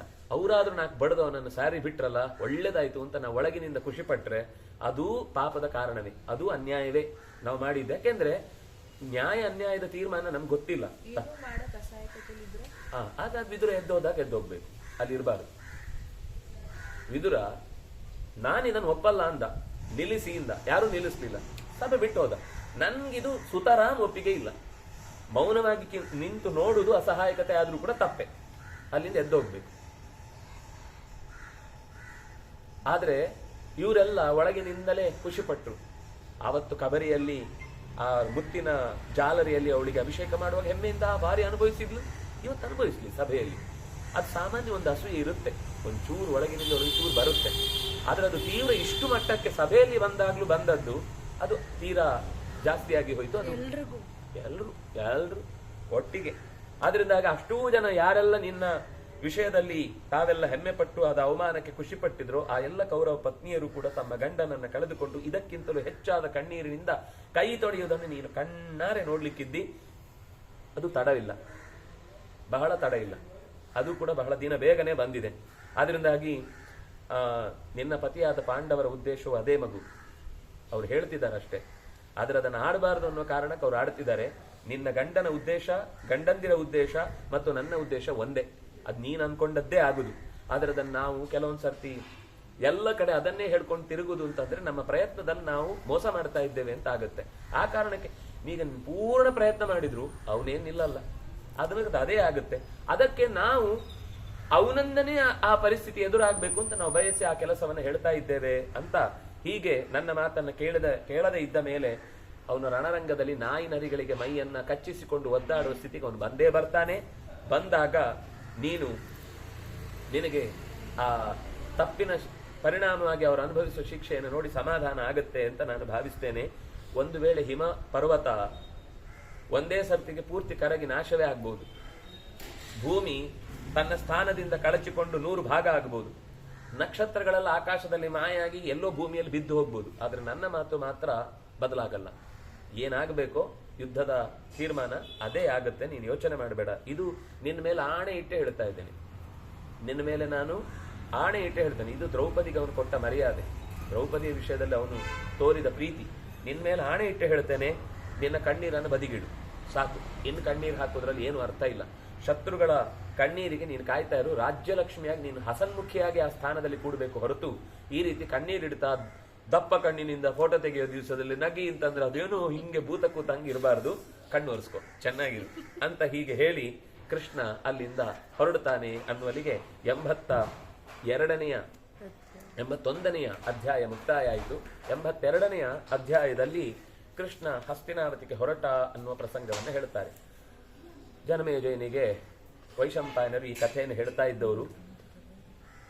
ಮುಂದುವರಿಸಿ ಅರ್ಜುನ ಮತ್ತೆ ಮಾತಾಡ್ತಾನೆ. ಅರ್ಜುನ ಹೇಳ್ತಾನೆ, ನೀನು ನಮಗೂ ಮಿತ್ರ, ಅವರಿಗೂ ಮಿತ್ರ. ಮಿತ್ರ ಅನ್ನೋದಕ್ಕಿಂತ ಹೆಚ್ಚು ಬಂಧು. ಯಾಕಂದ್ರೆ ನಿನ್ನ ಮಗನಿಗೆ ಕೌರವನ ಮಗಳು ಲಕ್ಷಣೆಯನ್ನ ಕರೆತಂದದ್ದು. ಇನ್ನೂ ಏನೇನೋ ಸಂಬಂಧಗಳಿವೆ ಅಲ್ಲಲ್ಲಿ ಸ್ವಲ್ಪ ಸ್ವಲ್ಪ. ಎರಡಕ್ಕೂ ಬಂಧುತ್ವ ಇದೆ. ಉಭಯ ಪಕ್ಷದವರಿಗೂ ನೀನು ಇಷ್ಟ. ಆದ್ರಿಂದಾಗಿ ನಿಮ್ಮನ್ನ ನಾನು ಕಳಿಸ್ತಾ ಇರುವುದು. ನಮ್ಮಲ್ಲಿರುವ ಕಲಹ ನಾಶ ಆಗಬೇಕು, ಸಮಸ್ಯೆ ಪರಿಹಾರ ಆಗಬೇಕು, ಶಾಂತಿ ಮೂಡಬೇಕು. ಇದಕ್ಕೆ ನೀನು ಸಮರ್ಥ ಅನ್ನುವ ದೃಷ್ಟಿಯಿಂದ ನಮಗೆ ಜ್ಞಾತಿ ಅನ್ನುವ, ಅವನಿಗೂ ಜ್ಞಾತಿ, ಧರ್ಮಾರ್ಥಯುಕ್ತವಾದ, ಶುಭವಾಗುವ, ಕ್ಷೇಮಕ್ಕೆ ಕಾರಣವಾದ, ಎಲ್ಲರಿಗೂ ಹಿತವ ತರುವ ಒಂದು ಸರಿಯಾದ ತೀರ್ಮಾನವನ್ನು ನೀನು ತೆಗೆದುಕೊಂಡು ಅಲ್ಲಿ ನಮಗೆ ಉತ್ತರಿಸಬೇಕಾದದ್ದು. ಮೌಢ್ಯದಿಂದ ಅವನೇನು ಅನ್ಯಾಯ ಮಾಡಿಕೊಂಡ್ರೆ ಅದಕ್ಕೆ ನಾವು ಜವಾಬ್ದಾರರಲ್ಲ. ಆದ್ರೆ ನಮ್ಮ ಕಡೆಯಿಂದ ಈ ತಪ್ಪಾಯಿತು ಅಂತ ಬೇಕಾಗಿಲ್ಲ ನಮಗೆ. ಆದ್ರಿಂದ ಕೌರವರಿಗೂ ಹಿತಕರವಾದ ಮಾತುಗಳನ್ನೇ ಆಡಿ ಧೃತರಾಷ್ಟ್ರನಿಗೂ ಮನವೊಲಿಸಿ, ಭೀಷ್ಮ, ದ್ರೋಣ, ವಿದುರ ಮೊದಲಾದವರೆಲ್ಲ ಇರುವ ಅಂತಹ ಸಭೆಯಲ್ಲಿ ಒಳ್ಳೆಯದನ್ನ ನಮಗೆ ಪರಿಣಾಮವಾಗಿ ಫಲಿಸತ್ತೆ ಅಂತ ಭಾವಿಸಿ ನೀನು ಹೋಗಿ ಬಾ ಅಂತ ಹೇಳ್ತಾನೆ. ಆಗ ನೀನು ಹೇಳಿದಂತೆ ಆಗ್ಲಿ, ಧರ್ಮಕ್ಕೂ ಲೋಪ ಆಗುದಿಲ್ಲ, ನಿಮ್ಗೂ ಅನ್ಯಾಯ ಆಗುದಿಲ್ಲ. ಅಂಥದ್ದೊಂದು ಕೆಲಸವನ್ನ ನಾನು ಮಾಡ್ತೇನೆ. ಹೇಳಬೇಕಾದ್ದನ್ನೆಲ್ಲ ಧೃತರಾಷ್ಟ್ರನಿಗೆ ಚೆನ್ನಾಗಿ ಹೇಳ್ತೇನೆ, ಈಗ ಹೊರಡ್ತೇನೆ ಅಂತ ರಥದ ಮೇಲೆ ಹತ್ತಿ ಅವನು ಹೊರಟ. ರಾತ್ರಿಯೆಲ್ಲ ಮುಗಿಯಿತು ಪ್ರಯಾಣ. ಉಪಪ್ಲಾವ್ಯದಿಂದ ಹಸ್ತಿನಾವತಿಯ ತನಕ, ಅಂದ್ರೆ ಅದು ಬಾರ್ಡರ್ಲಿ ಇದ್ರು.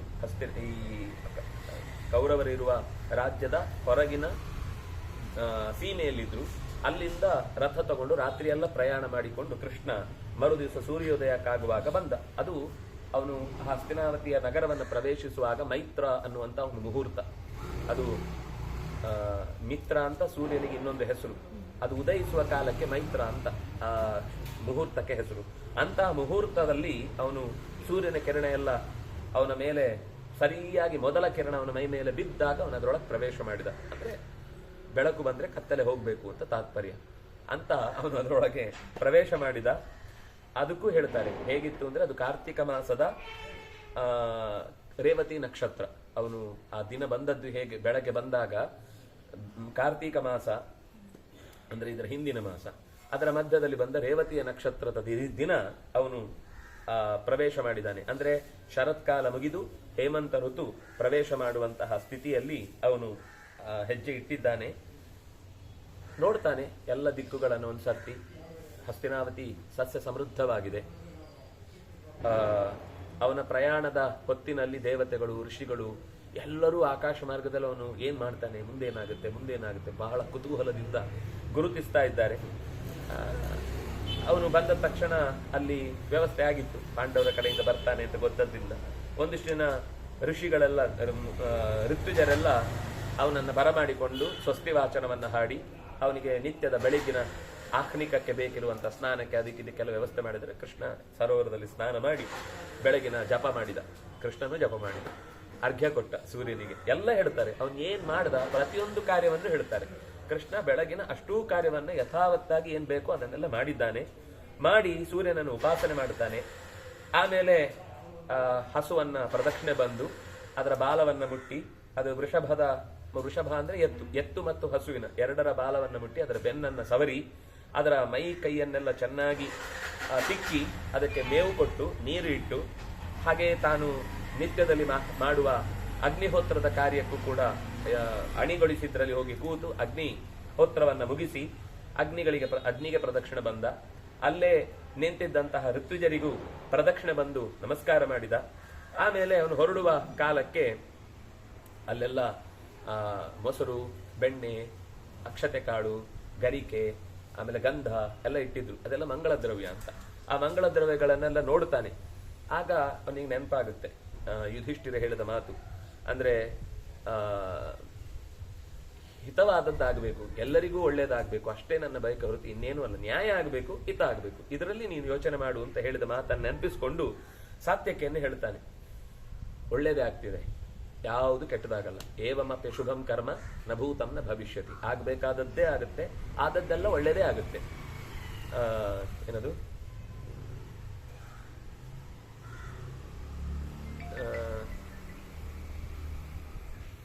ಗೆದ್ದೇ ಗೆಲ್ಲುತ್ತೆ ಏನೋ ಒಂದು ಹಾಡಿದೆಲ್ಲ, ಗೆಲ್ಲಲೇಬೇಕು ಒಳ್ಳೆತನ ಅಂತ ಏನೋ ಒಂದು ಸಾಲು ಬರುತ್ತೆ. ಗೆದ್ದೇ ಗೆಲ್ಲುವೆ ಒಂದು ದಿನ, ಗೆಲ್ಲಲೇಬೇಕು ಒಳ್ಳೆತನ ಅಂತೇನೋ ಒಂದು. ಆ ಥರ ಅದು ಶುಭ ಗ್ರಹಣ ಬಂದಾಗ ಎಲ್ಲವೂ ಸರಿಯಾಗಿ ಆಗ್ಬೇಕಾದ್ದೇ ಆಗತ್ತೆ ಅಂತ ಸಾತ್ವಿಕಿಗೆ ಹೇಳ್ತಾನೆ. ರಥ ಸಿದ್ಧ ಮಾಡಿ ಗದೆ, ಶಂಖ ಮತ್ತು ಚಕ್ರ ಎಲ್ಲವನ್ನು ರಥದಲ್ಲಿ ಇಟ್ಕೊ ಹೋಗ್ಬೇಕೀಗ. ಬತ್ತಳಿಕೆನೂ ಇರ್ಲಿ, ಶಕ್ತಿ ಆಯುಧವೂ ಇರ್ಲಿ. ಯಾಕಂದ್ರೆ ಸಭೆಯಲ್ಲಿ ಏನಾಗತ್ತೆ ಅಂತ ಹೇಳಲಿಕ್ಕೆ ಬರಲ್ಲ. ಇವನು ಪಾಪದ ಪ್ರಾಣಿ ಅಲ್ಲ ದುರ್ಯೋಧನ. ಅನ್ಯಾಯಗಳ ಸರಮಾಲೆಯನ್ನ ಸಿದ್ಧ ಮಾಡಿರ್ತಾನೆ. ಏನಾದ್ರೂ ಒಂದು ರೀತಿ ಮಾಡಿ ಕೊನೆಗೆ ಪಾಂಡವರಿಗೇನು ಅಂದ್ರೆ ಕೃಷ್ಣ ಅಂದ್ರೆ ಇಷ್ಟ. ಅಪಹರಿಸಿ ಇಟ್ಟುಕೊಂಡ್ರೆ ನಿಮ್ಗೆ ಕೃಷ್ಣ ಬೇಕೋ ರಾಜ್ಯ ಬೇಕೋ ಕೇಳಿದ್ರೆ ಅವ್ರು ಕೃಷ್ಣ ಬೇಕು ಅಂತಾರೆ. ಹಾಗಾಗಿ ಆಗಾದ್ರೂ ರಾಜ್ಯ ಉಳಿಸ್ಕೊಳ್ಬಹುದು ಅಂತ ಅನ್ನುವಷ್ಟು ದುಷ್ಟ ಯೋಚನೆ ಮಾಡುವವನು. ಆದ್ರಿಂದಾಗಿ ಎಲ್ಲ ಆಯುಧಗಳನ್ನ ಸಿದ್ಧಪಡಿಸಿ ಇಟ್ಕೊಂಡಿರು. ನೀನ್ ಎಷ್ಟೇ ಬಲಿಷ್ಠನಾಗಿದ್ರು ಅಲಕ್ಷ್ಯ ಮಾಡಬೇಡ ಸತ್ಯಕಿ. ಪ್ರತಿ ಹಂತದಲ್ಲೂ ನಮ್ಗೆ ಎಚ್ಚರದಲ್ಲಿ ಯಾವಾಗ ಯಾರು ಬೇಕಾದ್ರೂ ನಮ್ಮನ್ನ ಅಪಹರಿಸುವ ಪ್ಲಾನ್ ಮಾಡಬಹುದು. ನಮ್ಮನ್ನೆಲ್ಲ ಅಂದ್ರೆ ಎಷ್ಟು ಯೋಚನೆ ಮಾಡಿದ್ದಾನೆ ನೋಡಿ ಕೃಷ್ಣ. ಸುಮ್ನೆ ನಾನು ಸುರಸುಂದರಾಂಗ ಅಂತ ತಲೆ ಕಾಲಿ ಇಟ್ಕೊಂಡು ಹೋಗ್ಲಿಲ್ಲ. ನನ್ನನ್ನು ಯಾರು ಬರೀ ಪೂಜೆ ಮಾಡ್ತಾರೆ ಅಂತ ಕಾಯ್ಲಿಲ್ಲ. ಆಗ್ಲೂ ಎಚ್ಚರ ವಹಿಸೋಬೇಕಾದ್ದನ್ನ. ಯಾಕಂದ್ರೆ ಈ ಕರ್ಣ, ಶಕುನಿ, ದುರ್ಯೋಧನ, ದುಶ್ಯಾಸನ ಇವರೆಲ್ಲ ಬರೀ ಕೇಳೇ ಯೋಚನೆ ಮಾಡ್ತಾ ಇರ್ತಾರೆ. ಕೊನೆಗೆ ನಾವು ಕೈಕಾಲು ಬೀಸಿಕೊಂಡು ಆರಾಮ ಹೋಗಿ ಏನದು ದುಡ್ಡು ಕೇಡು ತಲೆಯು ಬೋಡು ಅಂತ ಹೋದ ಕೆಲಸ ಎಲ್ಲ ಹಾಳಾಗೋಗುವಂಥದ್ದು ಸ್ಥಿತಿ ಬರಬಾರದು. ಆದ್ರಿಂದಾಗಿ ಜಯದ ಸ್ಥಿತಿಯನ್ನು ನಾವು ಕಾಣಬೇಕು ಅಂತಂದ್ರೆ ಅಲರ್ಟ್ ಆಗಿರ್ಬೇಕು. ಇದು ನಮಗೆ ಎಚ್ಚರದಲ್ಲಿ ಇರಬೇಕಾದ ಸಂಗತಿ ಅಂತ ರಥದ ಸೇವಕರಿಗೆಲ್ಲ ಪದಾರ್ಥಗಳನ್ನ ತೆಗೆದಿಡ್ಲಿಕ್ಕೆ ಹೇಳಿ ಕೃಷ್ಣನ ರಥ ಹೇಗಿತ್ತು ಅಂತ ವರ್ಣನೆ ಮಾಡ್ತಾರೆ. ಅದು ಪ್ರಳಯ ಕಾಲದ ಬೆಂಕಿಯಂತೆ ಥಳ ಅಂತ ಹೊಳೆಯುವ ಸ್ಥಿತಿಯಲ್ಲಿತ್ತು. ಅದು ಬೇಕಿದ್ರೆ ಆಕಾಶ ಮಾರ್ಗದಲ್ಲೂ ಹೋಗ್ತಿತ್ತು ಗಾಳಿಯ ಹಾಗೆ. ಅಷ್ಟು ಅದ್ಭುತವಾದ ರಥ.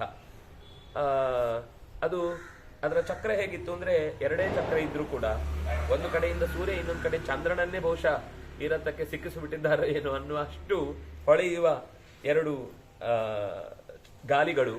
ಅದರ ಜೊತೆಗೆ ಏನೇನಿತ್ತು ಅಂತ ಹೇಳ್ತಾರೆ.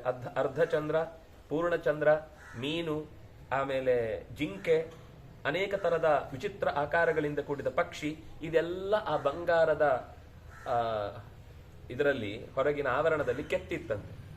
ಅಂದ್ರೆ ಚಿತ್ರಗಳು. ಒಳಗೆ ಬರೀ ರಥ ಅಂದ್ರೆ 4 ಗೋಡೆ ಕಂಬದ ಹಾಗೆ ಕೂತ್ಕೊಂಡ್ರು ಅಂದ್ರೆ ಪೆದ್ದ ಕೂತ ಹಾಗೆ ಕೂಡ್ಲಿಕ್ಕಿರುವಂಥದ್ದಲ್ಲ. ರಥದಲ್ಲಿ ಅಷ್ಟು ಕಸೂತಿ, ಎಲ್ಲಾ ತರದ ಅಪರೂಪದ ಕಸೂತಿಗಳನ್ನೆಲ್ಲ, ಕೆತ್ತನೆಗಳನ್ನೆಲ್ಲ, ಲೋಹದಲ್ಲಿ ಮಾಡಬಹುದಾದ ಬಂಗಾರದ ಕೆತ್ತನೆಗಳನ್ನೆಲ್ಲ ಆ ರಥದಲ್ಲಿ ನೋಡ್ತಾ ಇದ್ದಾರೆ.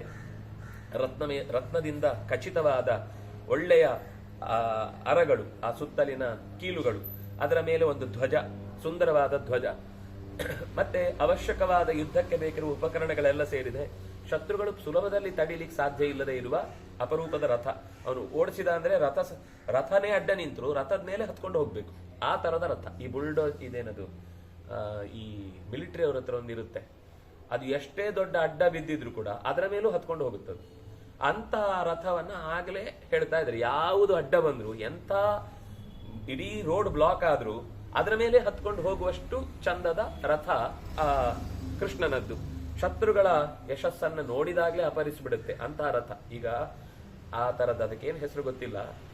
ಬಂದ್ರೆ ನೀವು ಎಂತ ದೊಡ್ಡ ಅದಕ್ಕೇನು ಈ ಕೆಲವು ಕಾರುಗಳು ಅದ್ರ ಮೇಲೆ ಬಂಡೆ ಬಿದ್ರೆ ಏನಾಗಲ್ಲ ಅಂತದ್ದು. ಟ್ಯಾಂಕರ್ ಅಲ್ಲ, ಟ್ಯಾಂಕರ್ಸ್. ಇದು ಟ್ಯಾಂಕರ್ ನೀವು ಹೇಳಿದ್ದು ಕರೆಕ್ಟ್. ಈ ಕೆಲವು ಕಾರ್ಗಳಲ್ಲಿ ಏನೋ ಸ್ಕ್ವಾಡ್ ಏನೋ ಒಂದು ಹೆಸರಿದೆ, ಕಾರ್ ಕಂಪ್ನಿ ಎಸ್ ಇಂದ ಏನೋ ಬರುತ್ತೆ. ಅದು ಕಲ್ಲಿದ್ರು ಅದರ ಪಕ್ಕ ಏನು ಒಳಗಿದ್ದವರು ಏನು ಇದಾಗಲ್ಲ ಅಂತ. ಆ ರೀತಿಯಾದ ಸ್ಥಿತಿಯಲ್ಲಿ ಇರುವಂತಹ ದೊಡ್ಡ ರಥಗಳು ಕೂಡ ಈ ರಥ ಹತ್ತಿ ಹೋದ್ರೆ ಅದು ಪುಡಿಯಾಗ್ಬಿಡುತ್ತೆ. ಅಂತದ್ದು ನೋಡುವಾಗ್ಲೇ, ಆ ಟ್ಯಾಂಕರ್ಗಳನ್ನ ನೋಡುವಾಗ್ಲೇ ನಾವು ಮುಗೀತು, ನಾವಿನ್ನೇನು ಮಾಡ್ಲಿಕ್ಕಾಗಲ್ಲ ಅಂತ ಅನ್ಸ್ಬಿಡುತ್ತೆ ಅನ್ನುವ ಹಾಗೆ ಕೃಷ್ಣನ ರಥ ಒಳ್ಳೆಯ ದೃಷ್ಟಿಗೂ ಖುಷಿ ಕೊಡುವಂತಹದ್ದು, ಶತ್ರುಗಳಿಗೂ ಭಯ ಹುಟ್ಟಿಸುವಂತಹದ್ದು. ಸಜ್ಜನರಿಗೆ ಆ ರಥ ನೋಡಿದ್ರೆ ಮಂಗಳ ಅಂತ, ಅಪ್ಪ ಕೃಷ್ಣ ಬಂದ್ಬಿಟ್ನ ಅಂತ ಸಂತೋಷ. ದುಷ್ಟರಿಗೆ ಅಯ್ಯೋ ಕೃಷ್ಣ ಬಂದ್ಬಿಟ್ನ, ಆಯ್ತು ನಮ್ ಕತೆ ಮುಗೀತು ಅಂತ ಅನ್ನೋ ಭಯ. ಒಂದೇ ವಸ್ತು ಇಬ್ಬರಿಗೆ 2 ತರದ ರೂಪವನ್ನ ತೋರಿಸುವ ಶಕ್ತಿ ಉಳ್ಳಂತದ್ದು ಕೃಷ್ಣನದ್ದು. ಅದು ಕೃಷ್ಣನ ಮಹಿಮೆಗೆ ಇನ್ನಷ್ಟು ಉತ್ಕರ್ಷವನ್ನ ತರುವಂತಹ ಗಂಭೀರವಾದ ಗರುಡನ ಧ್ವನಿ ಆ ರಥದಲ್ಲಿ. ರಥವನ್ನ ಗರುಡ ಹತ್ತಿಸ್ಕೊಂಡು ಹೋದ್ರೆ ಯಾವ ತರ ಗಾಳಿಯ ಶಬ್ದ ಬರುತ್ತೋ, ಈ ರಥ ಹೋದ್ರೆ ಅಂತ ಶಬ್ದ, ಗರುಡನೇ ಬಂದ ಅಂತ ಅನ್ಕೊಳ್ಳುವ ಹಾಗಿನ ಶಬ್ದದಿಂದ ಕೂಡಿರುವಂತಹದ್ದು. ಕೃಷ್ಣ ಅದನ್ನು ಏರಿದ್ದಾನೆ, ಸಾತ್ವಿಕೆಯನ್ನು ಜೊತೆಗೆ ಕೂತ್ಕೋಪ ಬಾ ಅಂತ ಜೊತೆ ಕೂಡಿಸ್ಕೊಂಡಿದ್ದಾನೆ. ಅವನೆಂತಹ ಭಾಗ್ಯವಂತ. ರಥದ ಘೋಷ ಆಕಾಶ ಎಲ್ಲ ನಡುಗುವ ಹಾಗೆ ಹೊರಟಿತು. ಪ್ರಯಾಣ ಕಾಲದಲ್ಲಿ ಮೋಡ ಎಲ್ಲ ಇರಲಿಲ್ಲ ಆಕಾಶ, ಯಾಕಂದ್ರೆ ಆಗ್ಲೇ ಶರತ್ಕಾಲ ಮುಗಿದು ಹೇಮಂತ ಶುರುವಾಗಿತ್ತು ಅಂತ ಅನ್ನುವ ಮಾತು ಬಂತು. ಹಾಗಾಗಿ ಪೂರ್ತಿ ಸ್ವಚ್ಛವಾದ ಆಕಾಶ, ಧೂಳೇ ಇರಲಿಲ್ಲ. ಇದೆಲ್ಲ ಮಂಗಳಮಯ ಸೂಚನೆ. ಯಾವುದೇ ಕೆಲಸಕ್ಕೆ ಹೋಗುವಾಗ ಆಗ್ಲೇ ಮೋಡ ಆಯ್ತು ಅಂದ್ರೆ ಆಯ್ತು ಮುಗೀತು ಅಂತ ಅರ್ಥ, ನಿನ್ನ ಮುಖಕ್ಕೂ ಮೋಡ ಹಚ್ಚತ್ತೆ ಅಂತ ಅರ್ಥ. ಇವರು ಹೋಗುವಾಗ ಮೋಡ ಇಲ್ಲ, ತಿಳಿ, ಇದೆಲ್ಲ ಸೂಚನೆಗಳು. ಕೇವಲ ಇದೊಂದು ನಮ್ಗೇನ್ ಅನ್ಸುತ್ತೆ ಅಂದ್ರೆ ಕಾವ್ಯದ ವರ್ಣನೆ ಅಂತ ಅನ್ಕೊಳ್ತೇವೆ ನಾವು. ಇದು ಕಾವ್ಯದ ವರ್ಣನೆ ಮಾತ್ರ ಅಲ್ಲ, ನಮ್ಮ ಜೀವನದ ಗತಿ. ನಾವು ಒಂದೊಂದು ಕೆಲಸಕ್ಕೆ ಹೊರಟಾಗ ನಮ್ಮ ಸುತ್ತಲಿನ ಪರಿಸ್ಥಿತಿ ಏನಿರುತ್ತೋ ಅದನ್ನು ಗಮನಿಸಿ ಆ ಕೆಲಸ ಆಗುತ್ತೋ ಇಲ್ಲೋ ಅನ್ನೋದು ಗೊತ್ತಾಗುತ್ತೆ ನಮಗೆ. ಹಾಗೆ ಅವನು ಹೊರಡುವಾಗ ತಿಳಿಯಾದ ಆಕಾಶ, ಒಂದೇ ಒಂದು ಮೋಡ ಇಲ್ಲ, ಸುಖ ಸ್ಪರ್ಶವುಳ್ಳ ಮೆತ್ತನೆ ಬೀಸುವ ಗಾಳಿ. ಇವನು ಹೊರಡುವಾಗ್ಲೇ ತಲೆ ಕ್ಯಾಪ್ ಹಾರು ಹೋಗಂದು ಜೋರ್ ಗಾಳಿ ಬಂದು ತಲೆ ಭಾರಿ ಚೆನ್ನಾಗಿದೆ ಅಂತ ಅನ್ಕೊಂಡ್ ನೋಡಿದ್ರೆ ಟೋಪನು ಹಾರೋದ ಪರಿಸ್ಥಿತಿ ಬಂದ್ರೆ ಈ ಕೆಲಸ ಇವನ್ ಮರ್ಯಾದೆ ತೆಗೆಯುತ್ತೆ ಅಂತ ಅರ್ಥ. ಹಾಗೆ ಜೊತೆಗೆ ಮೃಗ ಪಕ್ಷಿಗಳೆಲ್ಲ ಬಲಗಡೆಯಿಂದ ಒಂಥರ ಪ್ರದಕ್ಷಿಣಾಕಾರವಾಗಿ ಹೋಗ್ತಾ ಇದೆ. ಇವನು ಹೀಗ್ ಬಂದು ಪ್ರದಕ್ಷಿಣಾಕಾರವಾಗಿ ಹೀಗೆ ಹಿಂದಕ್ಕೆ ಹೋಗ್ತಾ ಇದೆ. ಹೋಗುದು ಮಾತ್ರ ಅಲ್ಲ, ಈಗ ಪ್ರದಕ್ಷಿಣಾಕಾರವಾಗಿ ಹೋಗ್ತಾ ಇದೆ. ಇದನ್ನ ನೋಡಿದ, ಓ ಅದು ಏನಂದ್ರೆ ಪಕ್ಷಿಗಳಿಗೂ ಪ್ರಾಣಿಗಳಿಗೂ ಇವನ ಜೊತೆಗೆ ಸ್ವಲ್ಪ ಹೊತ್ತು ಹಿಂಬಾಲಿಸ್ಬೇಕು ಅಂತ ಆಸೆ ಬಂತಂತೆ. ಎಷ್ಟು ಚೆನ್ನಾಗಿದೆ ರಥ, ಇದ್ರೊಳಗಿರುವವನು ಇನ್ನೆಷ್ಟು ಚೆನ್ನಾಗಿದ್ದಾನೆ ಅಂತ ಅವುಗಳು ಅನುಸರಿಸಿಕೊಂಡು ಬಹಳ ದೂರ ತನಕ ಅವನ ಹಿಂಬಾಲಿಸಿಕೊಂಡು ಬಂದುವಂತೆ. ಈ ನದಿಯ ಪಕ್ಕದಲ್ಲಿ ಹರಿದು ಹೋಗ್ತಾ ಇದ್ದು ಕೃಷ್ಣ ಹೀಗೆ ಹೋಗ್ತಾ ಇದ್ದಾರೆ ರಥದಲ್ಲಿ. ನದಿಯಲ್ಲಿ ಅವುಗಳು ಕೂಡ ಕೃಷ್ಣನನ್ನ ಫಾಲೋ ಮಾಡ್ಕೊಂಡು ಅಷ್ಟು ದೂರವನ್ನು ನೋಡ್ಲಿಕ್ಕೆ ಸಿಗುತ್ತೆ ಅಂತ. ಕೃಷ್ಣನನ್ನು ಇಷ್ಟೊತ್ತಾದ್ರೂ ನಾವು ನೋಡುತ್ತೇವೆ ಅಂತ. ಅದರ ಜೊತೆಗೆ ಶತಪತ್ರ ಅಂತ ಒಂದು ಹಕ್ಕಿ, ಅದಕ್ಕೆ ರೆಕ್ಕೆ 1000 ರೆಕ್ಕೆ, ಗರಿ 1000 ಗರಿ. ಅಂತಹ ಶತಪತ್ರ ಅನ್ನುವಂತಹ ಹಕ್ಕಿಯು ಕೂಡ ಜೋರಾಗಿ ತನ್ನ ರೆಕ್ಕೆಗಳನ್ನ ಬೀಸ್ತಾ ಆಕಾಶ ಮಾರ್ಗದಲ್ಲಿ ಅವನ ಪ್ಯಾರಲಲ್ ಆಗಿ ಪಾರ್ಶ್ವದ ದಾರಿಯಲ್ಲಿ ಒಟ್ಟಿಗೆ ಅವನಿಗೆಲ್ಲ ಒಂದು ಎಸ್ಕಾರ್ಟ್ ಇದ್ದ ಹಾಗೆ ಎಲ್ಲ ಜೊತೆಗೆ ಕೂಡಿ ಬರ್ತಾ ಇವೆ. ಅದರ ಜೊತೆಗೆ ಅವನು ಎಲ್ಲಿ ಬಂದೋ ಆ ಜಾಗದಲ್ಲಿ ಆ ಕಡೆ ಈ ಕಡೆ ಇಲ್ಲಿ ಆದ ಆಶ್ರಮಗಳಿದ್ರೆ ಅಲ್ಲಿದ್ದ ಬೆಂಕಿ ಜೋರಾಗಿ ಉರಿಲಿಕ್ಕೆ ಶುರುವಾಯ್ತಂತೆ.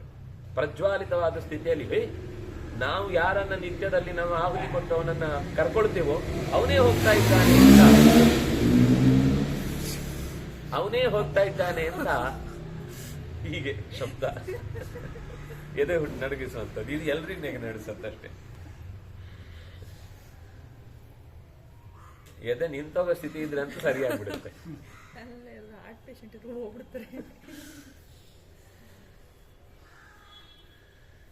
ಭಯಾನಕವಾದ ಪರಿಸ್ಥಿತಿಗಳಿದ್ದ ಜಾಗದಲ್ಲೂ ಕೂಡ ಯಾಕೋ ಕೃಷ್ಣ ಬಂದ ತಕ್ಷಣ ಸೌಮ್ಯ ಸ್ಥಿತಿಗೆ ಬರುವಂತಹದ್ದನ್ನ ನೋಡ್ತಾ ಇದ್ದಾರೆ. ವಸಿಷ್ಠ, ವಾಮದೇವ ಎಲ್ಲ ಋಷಿಗಳು ಅವನನ್ನ ಹಿಂಬಾಲಿಸಿಕೊಂಡು ಬರ್ತಾ ಇದ್ದಾರೆ. ಯಾಕೆಂದ್ರೆ ಕೃಷ್ಣ ಬಂದಾಗ ಅವನ ರಥದಲ್ಲಿ ಬನ್ನಿ ಬನ್ನಿ ಬನ್ನಿ ಬನ್ನಿ ಅಂತ ಎಲ್ಲರನ್ನು ಕೂಡಿಸ್ಕೊತಾ ಇದ್ದಾನೆ. ಕೂತಷ್ಟು ಒಳಗೆ ಎಲ್ಲಿಂದ ಜಾಗ ಇತ್ತೋ ಗೊತ್ತಿಲ್ಲ, ಬಂದವರಿಗೆಲ್ಲ ಜಾಗ. ಅವರು ಕೃಷ್ಣನನ್ನ ಹತ್ತಿಸಿ ಕೂಡಿಸ್ಕೊಂಡು ಕೃಷ್ಣನ ಜೊತೆಗೆ ನಾವು ಪ್ರಯಾಣ ಮಾಡಬೇಕು ಅಂತ ಬಂದ ತಕ್ಷಣ ಅವರು ಕೃಷ್ಣನಿಗೆ ಒಂದು ಪ್ರದಕ್ಷಿಣೆ ಹಾಕಿ ಬರೋರು ಮಾತಾಡಿಸ್ಲಿಕ್ಕೆ. ಎಲ್ಲಿ ಬಂದು ಕುತ್ಕೊಳ್ಳಿ ಅಂತ ಎಲ್ಲರನ್ನು ಕೂಡಿಸಿ ಕರ್ಕೊಂಡು ಹೋಗೋರು. ಸ್ವಲ್ಪ ದೂರ ಈ ಋತ್ವಿಜರೆಲ್ಲ ಇನ್ನೂ ಹೊಸ ಊರುಗಳು ಬಂದಾಗ, ಹೊಸ ಮೇರೆಗಳು ಬಂದಾಗ ಅಲ್ಲಿಯ ಜನ ಎಲ್ಲ ಮತ್ತೆ ಸ್ವಾಗತ ಮಾಡೋದು. ಅವನನ್ನ ಈ ಸುಣ್ಣ ಮತ್ತು ಅರಶಿನ ಹಾಕಿದ ನೀರನ್ನ ಕಲಸಿ ಅದರಲ್ಲಿ ದೃಷ್ಟಿ ತೆಗೆಯುವುದು, ಕೃಷ್ಣ ಬಾ ಅಂತ ಕರೆಯುವುದು ಎಲ್ಲ ಒಬ್ಬೊಬ್ಬರೇ ಊರ ಜನ ಎಲ್ಲ ಎಷ್ಟು ಆನಂದ ಪಡ್ತಿದ್ರು ಅಂತಂದ್ರೆ ಕೃಷ್ಣ ರಥಾರೂಢನಾಗಿ ಬರ್ತಾ ಇದ್ದಾನೆ ಅಂತ ಗೊತ್ತಾಯ್ತು ಅಂದಾಗ ಎಲ್ಲ ಎರಡೂ ಭಾಗಗಳಲ್ಲಿ, ಉಪ್ಪರಿಗೆಗಳಲ್ಲಿ, ಬೀದಿಗಳಲ್ಲಿ, ಮರದ ಮೇಲೆ, ಅವರವ್ರಿಗೆ ಸಿಕ್ಕಿದ ಕಾಂಪೌಂಡ್ ಮೇಲೆ ಎಲ್ಲಾ ಕಡೆ ಕೂತು ಕೃಷ್ಣನನ್ನು ನೋಡುವ ಬಹಳ ಕುತೂಹಲ.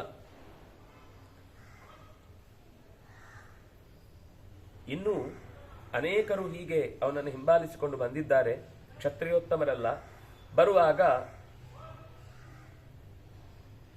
ಬಹಳ ದೂರ ತನಕ ಯಾರು ಎಲ್ಲರೂ ಬಂದಿದ್ದಾರೆ, ಒಬ್ರಿಬ್ರು ಅಂತಲ್ಲ. ಅವರಿಗೆ ಅಯ್ಯೋ ನಾವು ಇಷ್ಟು ದೂರ ಬಂದ್ಬಿಟ್ವಾ ಅಂತ ಯೋಚನೆ ಆಗಲಿ. ಕೃಷ್ಣನ ಜೊತೆಗೆ ಬಂದು ದಾರಿ ಕಳೆದಿದ್ದೇ ಗೊತ್ತಿಲ್ಲ. ಬಿಡ್ಲಿಕ್ಕೆ ಬಂದವರೆಲ್ಲ ಒಟ್ಟಿಗೆ ಬಂದ್ಬಿಟ್ಟಿದ್ದಾರೆ. ಕೊನೆಗೆ ಕೃಷ್ಣನನ್ನು ಎಲ್ಲರೂ ಮಾತನಾಡಿಸಿ ಗಡಿಗೆ ಬಂದಿದ್ದಾರೆ. ಇನ್ನೊಂದು ಗಡಿ, ಈಗ ಪೂರ್ತಿ ಒಳಗೆ ಹೋಗ್ತಾರೆ. ಆ ಗಡಿಗೆ ಬಂದಾಗ ಆ ಗಡಿಯಲ್ಲಿ ಪಾಂಡವರು ಬಂದ್ಬಿಟ್ಟಿದ್ದಾರೆ ಇಲ್ಲಿ ತನಕ. ಆ ಗಡಿಗೆ ಬಂದಾಗ ವಾಸುದೇವರು ಯಾರು ಯುಧಿಷ್ಠಿರೇ ಹೇಳ್ತಾ ಇದ್ದಾನೆ, ನಮ್ಮ ಅಮ್ಮನಿಗೆ ನನ್ನ ಕಡೆಯಿಂದ ನಮಸ್ಕಾರ ತಿಳಿಸು ಕುಂತಿಗೆ. ಅದರ ಜೊತೆಗೆ ನಮ್ಮನ್ನ ಕಷ್ಟಪಟ್ಟು ಬಾಲ್ಯದಿಂದ ಒಬ್ಬಳೇ 5 ಜನರನ್ನ ಅದು ಹೇಗೆ ಹೊತ್ತು ಹೆತ್ತು ಸಾಕಿದಾಳೋ ಗೊತ್ತಿಲ್ಲ. ಒಂದು ಸೊಂಟದಲ್ಲಿ, ಒಂದು ತಲೆಯಲ್ಲಿ, ಒಂದು ಕಾಲಲ್ಲಿ, ಒಂದು ಕೈಯಲ್ಲಿ, ಎಲ್ಲೆಲ್ಲಿ ಹಿಡ್ಕೊಂಡಿದ್ಲೋ ಗೊತ್ತಿಲ್ಲ. ಆದರೆ ಅವಳು ಪಟ್ಟ ಕಷ್ಟಕ್ಕೆ ನಾವು ವಾಪಸ್ ಅವಳಿಗೆ ಕೃತಜ್ಞತೆಯನ್ನು ಅರ್ಪಿಸುವಷ್ಟು ದೊಡ್ಡವರಾಗ್ಲಿಲ್ಲ. ಆ ಕರ್ತವ್ಯನ ನಾವು ಬಹುಶಃ ಮಾಡುವಲು ಸೋತ್ವಿ ಅಂತ ಅನ್ಸುತ್ತೆ. ಯಾಕಂದ್ರೆ ಎಲ್ಲೋ ಉಳ್ಕೊಂಡಿದ್ದಾಳು ಅವಳು ರಾಣಿಯಾಗಿ ಮೆರಿಬೇಕಾದವಳು, ಅಂದ್ರೆ ರಾಜಮಾತೆಯಾಗಿ ಮೆರಿಬೇಕಾದವಳು. ಪಾಂಡುವಿನ ಮನಸ್ಸಿನ ಭಯಕ್ಕೆ ಅವನಿಗೆ ಶಾಪ ಆದ್ಮೇಲೆ ವಿರಕ್ತಿ ಬಂದವನು ಹೊರಟ. ಆದ್ರೆ ಅವಳು ಒಂದು ದಿವಸ ಅದರ ಬಗ್ಗೆ ವ್ಯಥೆ ಪಡ್ಲಿಲ್ಲ. ಅಯ್ಯೋ ಇವರನ್ನ ಮದುವೆ ಆಗಿ ಕಾಡಿಗೆ ಬರುವಂಗೈತಲ್ಲ, ಅವ್ಯವಸ್ಥೆ ಏನಪ್ಪ ಇದು ಅಂತ ಅವಳಿಗೆ ಒಂದ್ ದಿವಸ ಅನ್ನಿಸ್ಲಿಲ್ಲ. ನಮ್ಮನ್ನು ನೋಡ್ಕೊಳ್ಳೋದ್ರಲ್ಲಿ ಅವಳು ಪೂರ್ತಿ ತನ್ನನ್ನು ತೊಡಗಿಸಿಕೊಂಡು ಬಿಟ್ಲು.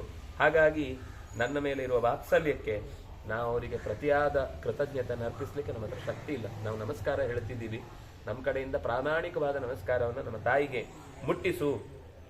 ದುರ್ಯೋಧನನ ಭಯದಿಂದ ಏನೆಲ್ಲ ಅಲ್ಲಿ ತೊಂದರೆ ಮಾಡಿದಾರೋ ಗೊತ್ತಿಲ್ಲ.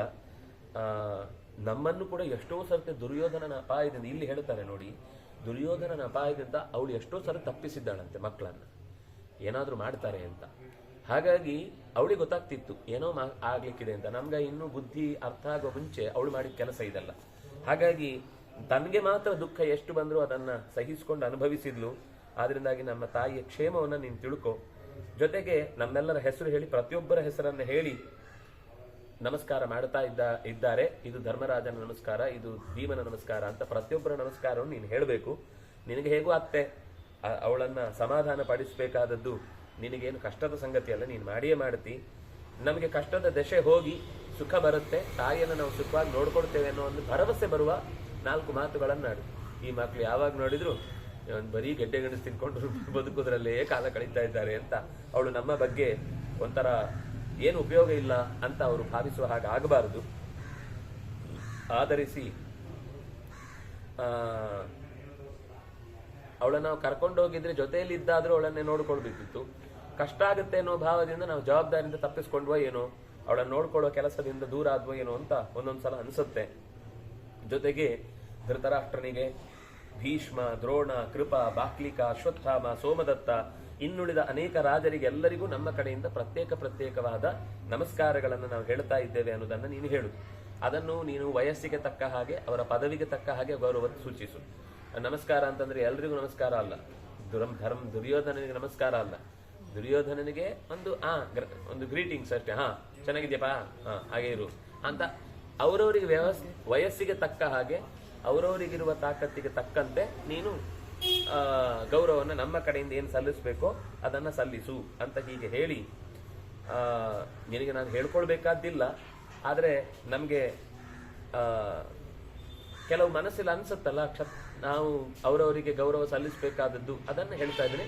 ವಿದುರನಿಗೆ ವಿಶೇಷವಾದ ಗೌರವ ಸೂಚಿಸು. ಯಾಕಂದ್ರೆ ನಮ್ಮೆಲ್ಲರ ಹಿತೈಷಿ ಅವನೊಬ್ಬನೇ. ಅಲ್ಲಿರೋರಲ್ಲಿ ಬೇರೆಯವರು ನಮ್ಗೆ ಕೆಟ್ಟವರಲ್ಲ, ಆದ್ರೆ ನಮ್ಗೆ ಆಗುವ ಸಮಸ್ಯೆಗಳನ್ನೆಲ್ಲ ಮೊದಲೇ ತಿಳಿದು ನನಗೆ ಅಪಾಯ ಉಂಟಾಗುವ ಸ್ಥಿತಿಯಲ್ಲೆಲ್ಲ ರಕ್ಷಣೆ ಮಾಡಿದವನು ಅವನು. ಆದ್ರಿಂದಾಗಿ ಅವನಿಗೊಂದು ವಿಶೇಷವಾದ ನಮಸ್ಕಾರಗಳನ್ನು ತಿಳಿಸು ಅಂತ ಹೀಗೆ ಹೇಳಿ ಕೃಷ್ಣನನ್ನು ಆಲಿಂಗಿಸಿಕೊಂಡು ಮತ್ತೆ ಅಲ್ಲಿಂದ ಬಿಟ್ಟುಕೊಡ್ತಾರೆ. ಅಲ್ಲಿ ತನಕ ಮಾತಾಡ್ಕೊಂಡು ಬಂದ್ಬಿಟ್ಟಿದ್ದಾರೆ, ಹೋಗೋಣ ಮಾತಾಡೋಣ ಹಾಗೆ ಹೀಗೆ ಅಂತ ಎಲ್ಲರೂ ಮಾತಾಡ್ಕೊಂಡು ಬಂದ್ಬಿಟ್ಟಿದ್ದಾರೆ. ಈಗ ಅರ್ಜುನ ಮತ್ತೆ ಹೇಳ್ತಾನೆ, ಅರ್ಧ ರಾಜ್ಯಕ್ಕೆ ಆಸೆ ಪಟ್ಟು ನಾವೇನು ಸಂಧಾನ ಅಂತ ಅಷ್ಟೇ ಅನ್ಕೊಂಡಿಲ್ಲ, ಶಿಕ್ಷೆ ಆಗಬೇಕಾದದ್ದು ಸರಿ. ದುರ್ಯೋಧನ ನಮ್ಮ ಮಾತನ್ನು ಗೌರವಿಸುವುದಿಲ್ಲ ಅನ್ನೋದು ಗೊತ್ತು. ಆದರೆ ನಾವು ಕ್ಷತ್ರಿಯರನ್ನೆಲ್ಲರನ್ನು ಕಡೆಗಾಣಿಸಿ ನಮಗೆ ಮದದಿಂದ ಯುದ್ಧ ಮಾಡ್ತಾ ಇದ್ದೇವೆ ಅನ್ನೋದೊಂದು ಬೇಡ ಅನ್ನೋದಕ್ಕೋಸ್ಕರ ಈ ಮಾತಷ್ಟೇ ಅಂತ ಹೀಗೆ ಹೇಳಿದಾಗ ಭೀಮನಿಗೆ ಖುಷಿ ಆಯ್ತು. ಇವನು ಯುದ್ಧದ ಮಾತೆ ಆಡ್ತಾ ಇದ್ದಾನೆ, ಹಿಂದೆ ಸರಿತಾ ಇದ್ದಾನೆ ಅಂತ ಅನ್ನೋ ಮಾತಲ್ಲ, ದಾರಿ ತಪ್ಪಿದ ದುರ್ಯೋಧನನಿಗೆ ಪಾಠ ಕಲಿಸುವುದೇ ನಮ್ಮ ಉದ್ದೇಶ ಅಂತ ಯಾವಾಗ ಮಾತಾಡಿದ್ನೋ ಬೆನ್ ತಟ್ಟಿದಂತೆ ಭೀಮಸೇನ್. ಶಬಾಷ್, ಈಗಾದ್ರೂ ಒಂಚೂರು ಮಾತಾಡಿದಿಲ್ಲಪ್ಪ, ಆಗ್ಲಿ. ವಸುತಃ ಭೀಮನಿಗೂ ಜೋರಾಗಿ ಕೂಗಬೇಕು ಅಂತ ಇತ್ತಂತೆ, ತಡ್ಕೊಂಡಂತೆ ಒಳಗಿನಿಂದ ತಡ್ಕೊಂಡು, ಯಾಕಂದ್ರೆ ಈ ಉಳಿದವುಗಳೆಲ್ಲ ಬೆದರಿ ಬಿಡ್ತಾವೆ ಅಂತ ಸ್ವಲ್ಪ ಹೊತ್ತು ತಡ್ಕೊಂಡಿದ್ದಂತೆ. ಆದ್ರೆ ಕೂಗ್ಲಿಲ್ಲ, ಸಿಂಹನಾದ ಮಾಡಿದಂತೆ. ಆಮೇಲೆ ಆ ಸಿಂಹನಾದ ಮಾಡಿದಾಗ ಆ ಪಕ್ಕದಲ್ಲಿದ್ದ ಕಾಡಿನ ಆಚೆ ಈಚೆಯ ಭಾಗದ ಪ್ರಾಣಿಗಳೆಲ್ಲ 1-2 ಆಗ್ಲೇ ಮಾಡ್ಕೊಂಡು ಓಡಿ ಹೋದ್ವಂತೆ, ನಡಗ್ಲಿಕ್ಕೆ ನಿಲ್ಲಿಕ್ಕೂ ಜಾಗ ಇಲ್ಲದ ಹಾಗೆ.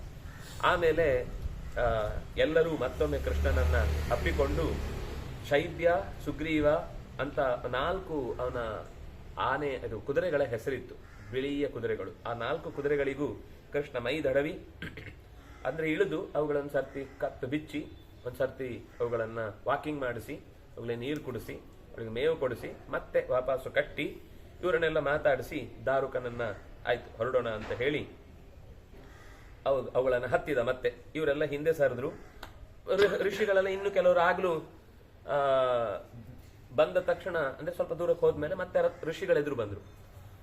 ಎಲ್ಲ ಸಂದರ್ಭದಲ್ಲಿ ಎಷ್ಟು ಸರ್ತಿ ಯಾರೇ ದೊಡ್ಡವರು ಬಂದ್ರು ಕೃಷ್ಣ ತಕ್ಷಣ ರಥದಿಂದ ಇಳಿದಿದ್ದ. ಇಳಿದವರನ್ನ ಬರಮಾಡಿಕೊಂಡು ಮಾತನಾಡಿಸಿ ಉಭಯ ಕುಶಲೋಪರಿ ಸಾಂಪ್ರತ ಎಲ್ಲ ಚೆನ್ನಾಗಿದ್ದೀರಾ, ನಿಮ್ಮ ಕಡೆಯಿಂದ ಎಲ್ಲ ಕ್ಷೇಮನ, ನಮ್ಮ ಕಡೆಯಿಂದ ಎಲ್ಲ ಕ್ಷೇಮ ಅಂತ ಪ್ರತಿಯೊಂದು ವರ್ಣದವರು ಯಾವ ರೀತಿಯಿಂದ ವಿಧೇಯರಾಗಿ ಮಾತಾಡ್ತಾರೋ ಅವರಿಗೆ ಅದೇ ರೀತಿಯಲ್ಲಿ ಪ್ರತಿಕ್ರಿಯೆಯನ್ನು ಕೃಷ್ಣ ಕೊಡ್ತಾ ಅವರನ್ನ ಸಂತೋಷಪಡಿಸಿ ಮುಂದೆ ಹೋದ.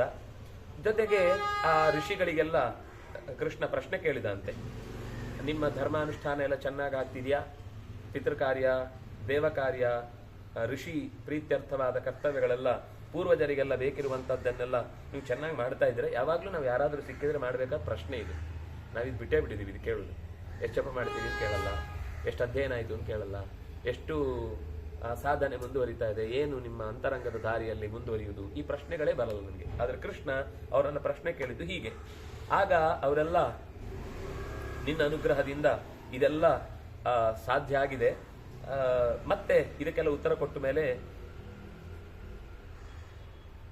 ಮತ್ತೆ ಕೃಷ್ಣ ಅವರನ್ನೇ ಕೇಳ್ತಾನೆ, ನೀವು ಹೋಗ್ತಾ ಇದ್ದೀರಲ್ವಾ, ಯಾವ ಕಡೆ ಹೊರಟಿದ್ದೀರಿ ಅಂತ, ಇಲ್ಲಿ ಬಂದ ಉದ್ದೇಶ ಏನು ಅಂತ.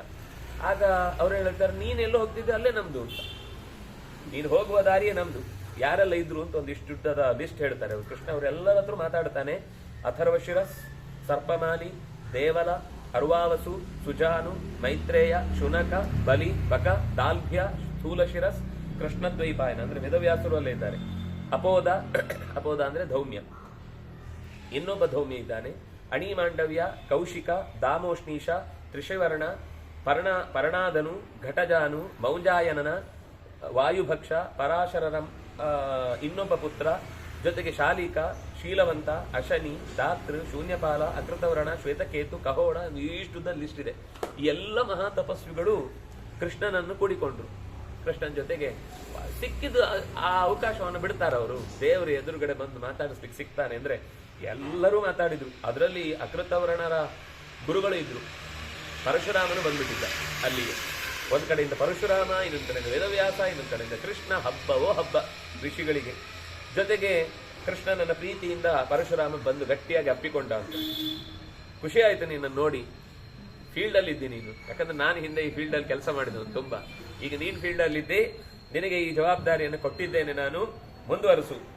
ಈ ಋಷಿಗಳೆಲ್ಲ, ಶಾಸ್ತ್ರಾಧ್ಯಯನ ಮಾಡಿದ ಋತ್ವಿಜರು, ರಾಜಋಷಿಗಳೆಲ್ಲ ಇಲ್ಲಿ ಸೇರಿದ್ದಾರಲ್ವಾ, ಇವರಿಗೆಲ್ಲ ಗೊತ್ತಾಗ್ಬೇಕು ಈ ದೇವಾಸುರರ ವಿವಾದ ಒಂದೊಂದು ಕಾಲಕ್ಕೆ ಅಪ್ಡೇಟ್ ಆಗ್ತಾ ಇರುತ್ತೆ.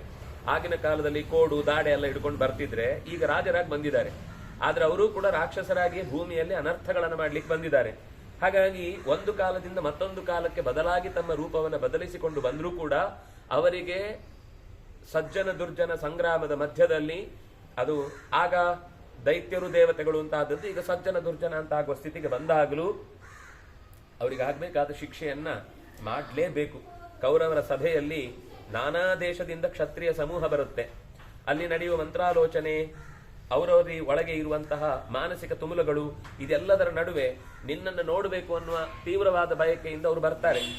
ಬಂದಾಗ ನಿನ್ನ ಮಾತು ಕೇಳಲಿಕ್ಕೇನೆ ಬರ್ತಿದ್ದಾರೆ. ಮುಂದೆ ಆ ಸಭೆಯ ಭಾಷಣ ತುಂಬಾ ಚೆನ್ನಾಗಿದೆ. ನಿನ್ನ ಮಾತು ಕೇಳಲಿಕ್ಕೆ ಅಂತಾನೆ ಬರ್ತಾ ಇದ್ದಾರೆ. ಧರ್ಮಾರ್ಥಯುಕ್ತವಾದ ನೀನು ಹೇಳುವ ಮಾತುಗಳನ್ನು ಕೇಳಿಸಿಕೊಳ್ಳಿಕ್ಕೆ ಅವರೆಲ್ಲ ಸಿದ್ಧರಾಗಿದ್ದಾರೆ. ನೀನು ಆಡುವ ಪ್ರತಿಯೊಂದು ಮಾತುಗಳನ್ನು ನಾನು ಕೇಳಬೇಕು ಅಂತ ಬರ್ತಾ ಇದ್ದೆ. ಪರಶುರಾಮ ಮತ್ತೆ ವೇದವ್ಯಾಸರು ಹೇಳೋ ಮಾತು, ನಾವು ಕೂಡ ನಿನ್ನ ಮಾತು ಕೇಳಬೇಕು ಅಂತ ಬರ್ತಾ ಇದ್ವಿ. ಎಲ್ಲ ಒಂದೇ, ಅಪ್ಪ ತಂದೆ ಇದ್ದ ಹಾಗೆ. ನಿನ್ನ ಮಾತಿನಿಂದ ಬರುವ ದಿವ್ಯ ವಾಕ್ಯಗಳನ್ನ, ನಿನ್ನ ಬಾಯಿಯಿಂದ ಹೊರಡುವ ದಿವ್ಯ ವಾಕ್ಯಗಳನ್ನ ಕೇಳಲಿಕ್ಕೆ ನಾವು ಬರ್ತಾ ಇದ್ದೀವಿ. ನಮಗೆಲ್ಲ ಅಂದ್ರೆ ಅದು ಇವನು ಕೇಳಬೇಕು ಅಂತಲ್ಲ, ಇವರಿಗೆಲ್ಲ ಕೇಳುವ ಅಪೇಕ್ಷೆಯನ್ನ ಅವನ ಬಾಯಿಯಿಂದ ಹೇಳಿಸಿ ಅವರೆಲ್ಲ ಬರ್ಲಿಕ್ಕೆ ಪರ್ಮಿಷನ್ ಕೇಳ್ತಾ ಇರೋದು.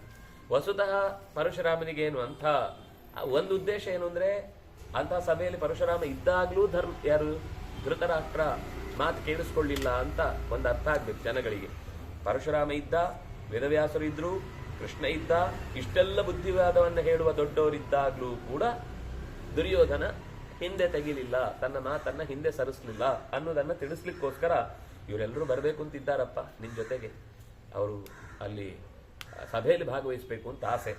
ಇಂಥ ಒಂದು ಅಂದ್ರೆ ಬಹಳ ಕಾಲದ ಐತಿಹಾಸಿಕವಾದ ಘಟನೆ ಇದು ಒಂದು ರೀತಿಯಲ್ಲಿ. ಯಾಕಂದ್ರೆ ನಡೆಯಬಹುದಾದ ಒಂದು ದೊಡ್ಡ ಅನರ್ಥವನ್ನ ತಪ್ಪಿಸ್ಲಿಕ್ಕೆ ಹೊರಡುವ ಒಂದು ಕಾರ್ಯ. ಅದು ಹೇಗಾಗುತ್ತೆ ಅಂತ ಗೊತ್ತಿಲ್ಲ. ಆದ್ರಿಂದಾಗಿ ಬಲದಿಂದ ತೇಜಸ್ಸಿನಿಂದ ಚೆನ್ನಾಗಿ ಹೊಳೆಯುತ್ತಿರುವಂತಹ ನಿನ್ನನ್ನು ಕೂಡಿಕೊಂಡು ನಾವು ಅಲ್ಲೇ ಬರಬೇಕು ಅಂತ ಬಯಸ್ತಾ ಇದ್ದೇವೆ, ನಿನ್ನ ಅನುಮತಿ ಬೇಕು ಅಂತ. ಕೃಷ್ಣ ನಕ್ಕ, ಅಯ್ಯೋ ಅನುಮತಿ ಏನು, ನೀನ್ ಆ ಕಡೆಯಿಂದ ಹೇಳಿದ್ರೆ ನಾನು ಈ ಕಡೆಯಿಂದ ಹೇಳಿದ ಹಾಗೆ, ನಾನು ಹೇಳಬೇಕು ಅಂತ ಏನಿಲ್ಲ, ನೀನು ಹೇಳಿದ್ರು ನಾನು ಹೇಳಿದ ಹಾಗೆ. ಯಾಕಂದ್ರೆ ಎರಡು ಬೇರೆ ಬೇರೆ ಅಲ್ಲಲ್ಲ. ಹಾಗಾಗಿ ಕೃಷ್ಣನ ರಥ ಮುಂದಕ್ಕೆ ಹೊರಟಿತು. ಕೆಲವರೆಲ್ಲ ಅವನ ರಥದಲ್ಲಿ ಹತ್ತಿ ಕೂತರು. ಇನ್ನು ಉಳಿದ 10 ಮಹಾರಥರೆಲ್ಲ ಶಸ್ತ್ರಪ್ರಾಣಿಗಳಾಗಿ ಸಾವಿರಾರು ಕಾಲಾಳುಗಳು, ಕುದುರೆಗಳು ಎಲ್ಲ ಬಂತು ಕೃಷ್ಣನ ಜೊತೆಗೆ ಹೆಲ್ಪಿಗೆ, ಕೃಷ್ಣನ ಪ್ರಯಾಣಕ್ಕೆ ಸಹಾಯ. ಅಲ್ಲಿಗೆ ಹೋದ್ಮೇಲೆ ಏನಾದ್ರೂ ಆದ್ರೆ ಅಂತ ಅನ್ನೋದಕ್ಕೋಸ್ಕರ ಹಾಗೆ ಅವನನ್ನ ಹಿಂಬಾಲಿಸಿಕೊಂಡು ಬಂದ್ರೆ, ಜೊತೆಗೆ ಅಲ್ಲಲ್ಲಿ ಬಂದಂತಹ ಅನೇಕ ಜನ ಒಳ್ಳೆ ಅಡಿಗೆ ಮಾಡಿ ಉಳಿದ ಜಾಗಗಳಲ್ಲೆಲ್ಲ ಊಟ ಬಡಿಸ್ತಾ ಇದ್ದಾರೆ. ಇವರ ಕಡೆಯಿಂದಲೇ, ಇವರಿಗೆ ಬೇಕಾದ ವ್ಯಕ್ತಿಗಳಿಂದ ಅದೆಲ್ಲ ವ್ಯವಸ್ಥೆ ಆಗಿದೆ. ಅಲ್ಲೇ ಕಾಡಲ್ಲಿ 2 ಕಟ್ಟಿಗೆ ತಂದ, 2 ಇಟ್ಟಿಗೆ ಇಟ್ಟ, ಪಾತ್ರೆ ಜೋಡಿಸಿದ್ರು, ನದಿಯಿಂದ ನೀರು ತಂದ್ರು, ಇನ್ನೇನು ಪದಾರ್ಥ ತಂದದ್ದಿತ್ತು, ಬೇಯಿಸಿದ್ರು. ಎಲ್ಲರೂ ನೈವೇದ್ಯ ಶ್ರೀ ಕೃಷ್ಣಾರ್ಪಣ ಮಸ್ತು ಅಂತೇಳಿ ತಿಂತಾ ಇದ್ದಾರೆ. ಅಲ್ಲಿಗೆ 83ನೆಯ ಅಧ್ಯಾಯ ಮುಕ್ತಾಯ ಆಗುತ್ತೆ. ಕೃಷ್ಣ ಹೊರಡುವಾಗ ಎರಡೂ ದಿಕ್ಕುಗಳಲ್ಲಿ ಕಂಡ ಶುಭಾಶುಭ ಶಕುನಗಳನ್ನು ನೋಡ್ತಾನೆ. ಅನೇಕ ಜನ ಅವರವರ ಮನೆ ಹತ್ರ ಬಂದಾಗಲೆಲ್ಲ ಋತ್ವಿಜರು, ದೊಡ್ಡವರು, ಜ್ಞಾನಿಗಳು ಕೃಷ್ಣನನ್ನು ಸತ್ಕಾರ ಮಾಡುತ್ತಾರೆ. ಅಲ್ಲಿಂದ ಸೀದಾ ಸಂಜೆ ಆಗುವಾಗ ಅವನು ಮೃಗಸ್ಥಳ ಅನ್ನುವ ಜಾಗವನ್ನು ಸೇರ್ತಾನೆ. ಕೆಲವರೆಲ್ಲ ಬಂದು ಪ್ರಾರ್ಥನೆ ಮಾಡ್ತಾರೆ, ಕೃಷ್ಣ ನಮ್ಮನೆಗೆ ಇವತ್ತು ಬರಬೇಕು ಅಂತ. ಆಗ ಯಾವುದೋ ಒಂದು ಮನೆಯಲ್ಲಿ ಅವತ್ತು ಊಟಕ್ಕೆ ಗ್ರಾಮ ವಾಸ್ತವ್ಯ, ಮನೆಯನ್ನು ಗುಡಿಸಿ ಗುಂಡಾಂತರ ಅಲ್ಲ, ಹೋಗಿ ಇನ್ನಷ್ಟು ಕೊಟ್ಟು ಕೊಡುವ ಸಂದರ್ಭದ ಪ್ರಕರಣವನ್ನ ಈ ಅಧ್ಯಾಯ ಹೇಳುತ್ತೆ. ರಾತ್ರಿ ಅಲ್ಲೇ ಅವನು ವಿಶ್ವಾಸದಿಂದ ಮಲಗಿದ ಅನ್ನುವ ಪ್ರಸಂಗವನ್ನು ಈ ಅಧ್ಯಾಯ ಹೇಳುತ್ತೆ. ವೈಶಂಪಾಯನರು ಈ ಕಥೆ ಹೇಳಬೇಕಾದ್ರೆ ಜನಮೇಜಯ ಕೇಳಿದ, ಕೃಷ್ಣ ಇಷ್ಟು ದೂರ ಪ್ರಯಾಣ ಮಾಡಿದ ಅಲ್ವಾ, ಹೋಗುವಾಗ ಏನೇನಾಯಿತು, ನನಗದರ ಬಗ್ಗೆ ಕುತೂಹಲ ಇದೆ, ಅದನ್ನು ಸ್ವಲ್ಪ ಬಿಡಿಸಿ ಹೇಳು. ಆಗ ವೈಶಂಪಾಯನರು ಹೇಳ್ತಾರೆ, ಕೃಷ್ಣನ ಪ್ರಯಾಣದಲ್ಲಿ ಎಲ್ಲ ರೀತಿಯಾದ ಶಕುನಗಳು ಕಣ್ಣು ಈಗ್ಲೂ ಆಗ್ತಾ ಇರುತ್ತೆ, ನಮ್ಗೆ ಕಾಣುವ ಕಣ್ಣಿಲ್ಲ ಅಷ್ಟೇ, ನಮ್ಗದು ಶಕುನ ಅಂತಾನೆ ಗೊತ್ತಾಗಲ್ಲ, ಏನೋ ಕಿರ್ಸ್ತಾ ಇದ್ದಾವೆ ಅಂತ ಅನ್ಕೊಂಡು ಸುಮ್ಮನಾಗ್ತವೆ. ನಮ್ಗೇನು ಅಯ್ಯೋ ರಗಳೆ ಅಂತ ಅಷ್ಟು ಅನ್ಸತ್ತೆ, ಬಿಟ್ರೆ ಅದು ಇನ್ನೇನೋ ಹೇಳ್ತಾ ಇದೆ ಅಂತ ನಮಗೆ ಪಕ್ಕ ಗೊತ್ತಾಗುದಿಲ್ಲ. ಆದ್ರೆ ಅಲ್ಲಿ ಉತ್ಪಾತಗಳೇ ಕಂಡು. ಆಕಾಶದಲ್ಲಿ ಒಂದು ಬದಿಯಲ್ಲಿ ಮೋಡವೇ ಇಲ್ಲ, ಆದ್ರೆ ಮಿಂಚಿನೊಂದಿಗೆ ಸಿಡಿಲಿನ ಧ್ವನಿ ಕೇಳಿಸಿತು. ಮಳೆ ಇದ್ದಕ್ಕಿದ್ದ ಹಾಗೆ, ಬಿಸಿಲು ಜೋರು ಬರ್ತಿದೆ, ಇದ್ದಕ್ಕಿದ್ದಾಗ ಮಳೆ ಬಂತು. ಮಳೆ ಬಂದ್ರೆ ಒಂದೊಂದು ಹೀಗೆ ಹರಿಬೇಕಿದ್ದ ನೀರು ಮಳೆಯ ಪ್ರವಾಹಕ್ಕೆ ತಡಿಲಿಕ್ಕಾಗದೆ ವಾಪಸ್ ಹರಿಲಿಕ್ಕೆ ಶುರುವಾಯಿತು. ಕೆಳಗಿದ್ದ ನೀರು ಜಾಸ್ತಿ ಆಯ್ತು, ನದಿಯ ನೀರು ಜಾಸ್ತಿ ಆಗಿ ನದಿ ಹಿಂದಕ್ಕೆ ಹರಿಲಿಕ್ಕೆ ಶುರುವಾಯ್ತು. ಈ ಕೆಲವು ಕಡೆ ಸಮುದ್ರವೇ ವಾಪಸ್ ಬರುದಿರುತ್ತೆ, ನದಿ ತುಂಬಿಕೊಂಡು ಹರಿಯುತ್ತೆ, ಅಲ್ಲಿ ತನಕ ನದಿ ಕಡೆಗೆ ಹೋಗ್ತಾ ಇತ್ತಲ್ಲ. ಕೆಲವೊಂದು ಸರ್ತಿ ಸಮುದ್ರವೇ ಜಾಸ್ತಿ ವಾಪಸ್ ನೀರು ತಳ್ಳಿ ಇಡೀ ನದಿ ಉಪ್ಪಾಗ್ಬಿಡುತ್ತೆ, ಎಲ್ಲಿ ಕಿಲೋಮೀಟರ್ ಗಟ್ಲೆ ಪೂರ್ತಿ ಉಪ್ಪಾಗುತ್ತೆ. ನೀವು ಆ ಟೈಮಲ್ಲಿ ಅಲ್ಲಿ ನೀರು ಕುಡಿಲಿಕ್ಕಾಗಲ್ಲ ನದಿದ್ದು. ಹಾಗೆ ವಾಪಸ್ಸು ಉಪ್ಪಾಗುವಂತ ಸ್ಥಿತಿ ಅಂತ ಬಂದ್ರೆ ಅದೇನೋ ಒಂದು ಅವ್ಯವಸ್ಥೆ ಇದೆ, ಕೆಟ್ಟ ಶಕುನ, ಏನೋ ಒಂದು ರಕ್ತಪಾತ ಆಗುವುದಿದೆ ಅನ್ನೋ ರೀತಿಯ ಸೂಚನೆ ಅದು. ಹೀಗೆ ನೆಲ ಇದ್ದಕ್ಕಿದ್ದಂತೆ ರಾತ್ರಿ ನಡುಗಿತು, ಕೊಳ ಬಾವಿ ಎಲ್ಲ ಇದ್ದಕ್ಕಿದ್ದಂತೆ ನೀರು ಜಾಸ್ತಿಯಾಗಿ ಉಕ್ಕೇರಿ ಕೆಳಗೆ ತುಳುಕ್ಲಿಕ್ಕೆ ಶುರುವಾಯಿತು. ಪಕ್ಷಿಗಳಿಗೆ, ಪ್ರಾಣಿಗಳಿಗೆಲ್ಲ ತಮ್ಮ ತಮ್ಮ ದಿಕ್ಕು ತೋಚದ ಹಾಗೆ, ನಾವು ಯಾವ ದಿಕ್ಕಿಂದ ಬಂದ್ವಿ, ಎಲ್ಲಿಂದ ಹೋಗ್ತಾ ಇದ್ದೀವಿ ಅಂತ ಅವುಗಳಿಗೆ ಗೊತ್ತಾಗದ ರೀತಿಯ ವಾತಾವರಣ ಬದಲಾಯಿತು. ಮರಗಳೆಲ್ಲ ಬಿರುಗಾಳಿಯ ವೇಗಕ್ಕೆ ಬಿದ್ದು ಹೋದ್ವು. ಎಲ್ಲ ಬೀಳುವಾಗ ಹಸ್ತಿನಾವತಿಯ ಕಡೆಗೆ ಬೀಳ್ತಾ ಇದೆ ಅಂತೆ ಮರಗಳು. ಇವನು ಹೋಗ್ತಾ ಇರ್ಬೇಕಾದ್ರೆ ಗಾಳಿ ಇಡೀ ಸುತ್ತಿ ಮರವನ್ನು ತೆಗೆದು ಇವನು ಯಾವ ದಿಕ್ಕಿಗೆ ಹೋಗ್ತಾ ಇದ್ದಾನೆ ಆ ದಿಕ್ಕಿಗೆ ಹೋಗಿ ಬೀಳುದು. ಅಂದ್ರೆ ಅದು ಹಸ್ತಿನಾವತಿಯ ಮೇಲೆ ಬಾಣದ ಮಳೆ ಹೀಗೆ ಇನ್ನು ಬೀಳ್ಲಿಕ್ಕಿದೆ ಅನ್ನುವ ಸೂಚನೆ ಅನ್ನುವ ಹಾಗೆ. ಇನ್ನೊಂದು ಕಡೆಯಿಂದ ಸ್ವಲ್ಪ ದೂರಕ್ಕೆ ಹೋದ್ರೆ ಮೆತ್ತನೆ ಇದ್ದಕ್ಕಿದ್ದಾಗೆ ಪೂರ್ತಿ ಶಾಂತವಾಗಿ, ಇವನ ಕಡೆಗೆ ಮಾತ್ರ ಮೆತ್ತನೆ ಗಾಳಿ, ಅಲ್ಲಿ ಕಿತ್ತೋಗ್ತಾ ಇದೆ ಬೆಟ್ಟದ ತುದಿಯಲ್ಲಿ, ಇವನ ಮೇಲೆ ಮಾತ್ರ ತಣ್ಣಗಿನ ಗಾಳಿ ಬೀಸ್ತಾ ಇದೆ. ಒಂದು ಜೊತೆಗಿದ್ದವರಿಗೆ ಯಾರಿಗೂ ಏನು ಹಾನಿ ಇಲ್ಲ. ಅವ್ರು ಆಗ್ಲೂ ಆ ಪರಿಸ್ಥಿತಿಯನ್ನು ನೋಡ್ಕೊಂಡು ಏನಾದ್ರೂ ಅನರ್ಥ ಆಗುತ್ತಾ ಅಂತ ಸ್ವಸ್ತಿ ವಾಚನಗಳನ್ನೆಲ್ಲ, ಪುಣ್ಯಾಹ ವಾಚನದ ಮಂತ್ರಗಳನ್ನೆಲ್ಲ ಗಟ್ಟಿಯಾಗಿ ಹೇಳ್ತಾ ಇದ್ದಾರೆ. ದಾರಿಯುದ್ದಕ್ಕೂ ಪಶು ಸಮೃದ್ಧವಾದ ಕೊಟ್ಟಿಗೆಗಳನ್ನೆಲ್ಲ ನೋಡಿದ ತಕ್ಷಣ ಕೃಷ್ಣ ಇಳಿದು ಆ ಹಸುಗಳಿಗೆಲ್ಲ ನಮಸ್ಕಾರ ಮಾಡಿ ಮುಂದಕ್ಕೆ ಹೋಗ್ತಿದ್ದಂತ. ಹಸು ನೋಡಿದ್ರೆ, ನದಿ ನೋಡಿದ್ರೆ ನಾವು ತಲೆ ಬಗ್ಗೆ ನಮಸ್ಕಾರ ಮಾಡಬೇಕು ಅಂತಿರುದು. ನಮಗೆ ಕನಿಷ್ಠ ಪಕ್ಷ ಇಳಿದು ನಮಸ್ಕಾರ ಮಾಡ್ಲಿಕ್ಕಾಗ್ಲಿಲ್ಲ ಅಂದ್ರು ನಾವು ಬ್ರಿಡ್ಜ್ ಮೇಲೆ ಹೋಗುವಾಗಾದ್ರೂ ಕನಿಷ್ಠ ಪಕ್ಷ ಒಂದು ಕೈ ಮುಗಿದಾದ್ರೂ ಗಂಗಾ, ಸಿಂಧು, ಸರಸ್ವತಿ, ಚೇಮನ ಅಂತ ನೆನಪಿಸಿಕೊಂಡು ನೇತ್ರಾವತಿ ಇತ್ಯಾದಯ ನದ್ಯ ಶ್ರೀ ಹರಿಪಾದ ಪಂಕಜಭುವ ಕುರುವಂತುರೋ ಮಂಗಲಂ. ಈ ನದಿಗಳ ದೇವತೆಗಳೆಲ್ಲ ಎಷ್ಟೋ ಜನರಿಗೆ ಉಣ್ಲಿಕ್ಕೆ ನೀರು ಕೊಟ್ಟಿದ್ದಾರೆ, ತಂಪು ಗಾಳಿ ಕೊಟ್ಟಿದ್ದಾರೆ, ಅದರ ಮೇಲೆ ಬೀಸುವ ಗಾಳಿ ತಣ್ಣಗಾಗಿದೆ, ಅದರಿಂದ ಎಷ್ಟೋ ಜೀವನ ನಡೀತಾ ಇದೆ. ಇಂತಹ ತಾಯಿಗೆ ನನ್ನ ನಮಸ್ಕಾರ ಅಂತಾದ್ರೂ ಒಂದು ಕೈ ಮುಗಿದಾದ್ರೂ ನಾವು ನಮಸ್ಕಾರ ಮಾಡಿ ನದಿಯನ್ನು ದಾಟಬೇಕು. ಹಸುಗಳನ್ನು ನೋಡಿದಾಗ, ದೇಗುಲಗಳನ್ನು ನೋಡಿದಾಗ, ನದಿಗಳನ್ನು ನೋಡಿದಾಗ, ಬೆಟ್ಟವನ್ನು ನೋಡಿದಾಗ ಕೈ ಮುಗಿದು ಸಾಗಬೇಕು ಅನ್ನುವಂತೆ ಕೃಷ್ಣನು ಕೂಡ ಕೈ ಮುಗಿದು ಮುಂದಕ್ಕೆ ಸಾಗಿದ. ಕೃಷ್ಣ ಬರ್ಬೇಕಾದ್ರೆ ಕರೆಕ್ಟ್ ಟೈಮಿಗೆ ಮರಗಳು ಜೋರಾಗಿ ಅಲ್ಲಾಡಿ ತಮ್ಮಲ್ಲಿದ್ದ ಹೂಗಳನ್ನೆಲ್ಲ ಅವನ ಮೇಲೆ ಉದುರಿಸ್ತಾ ಇದ್ವಂತೆ.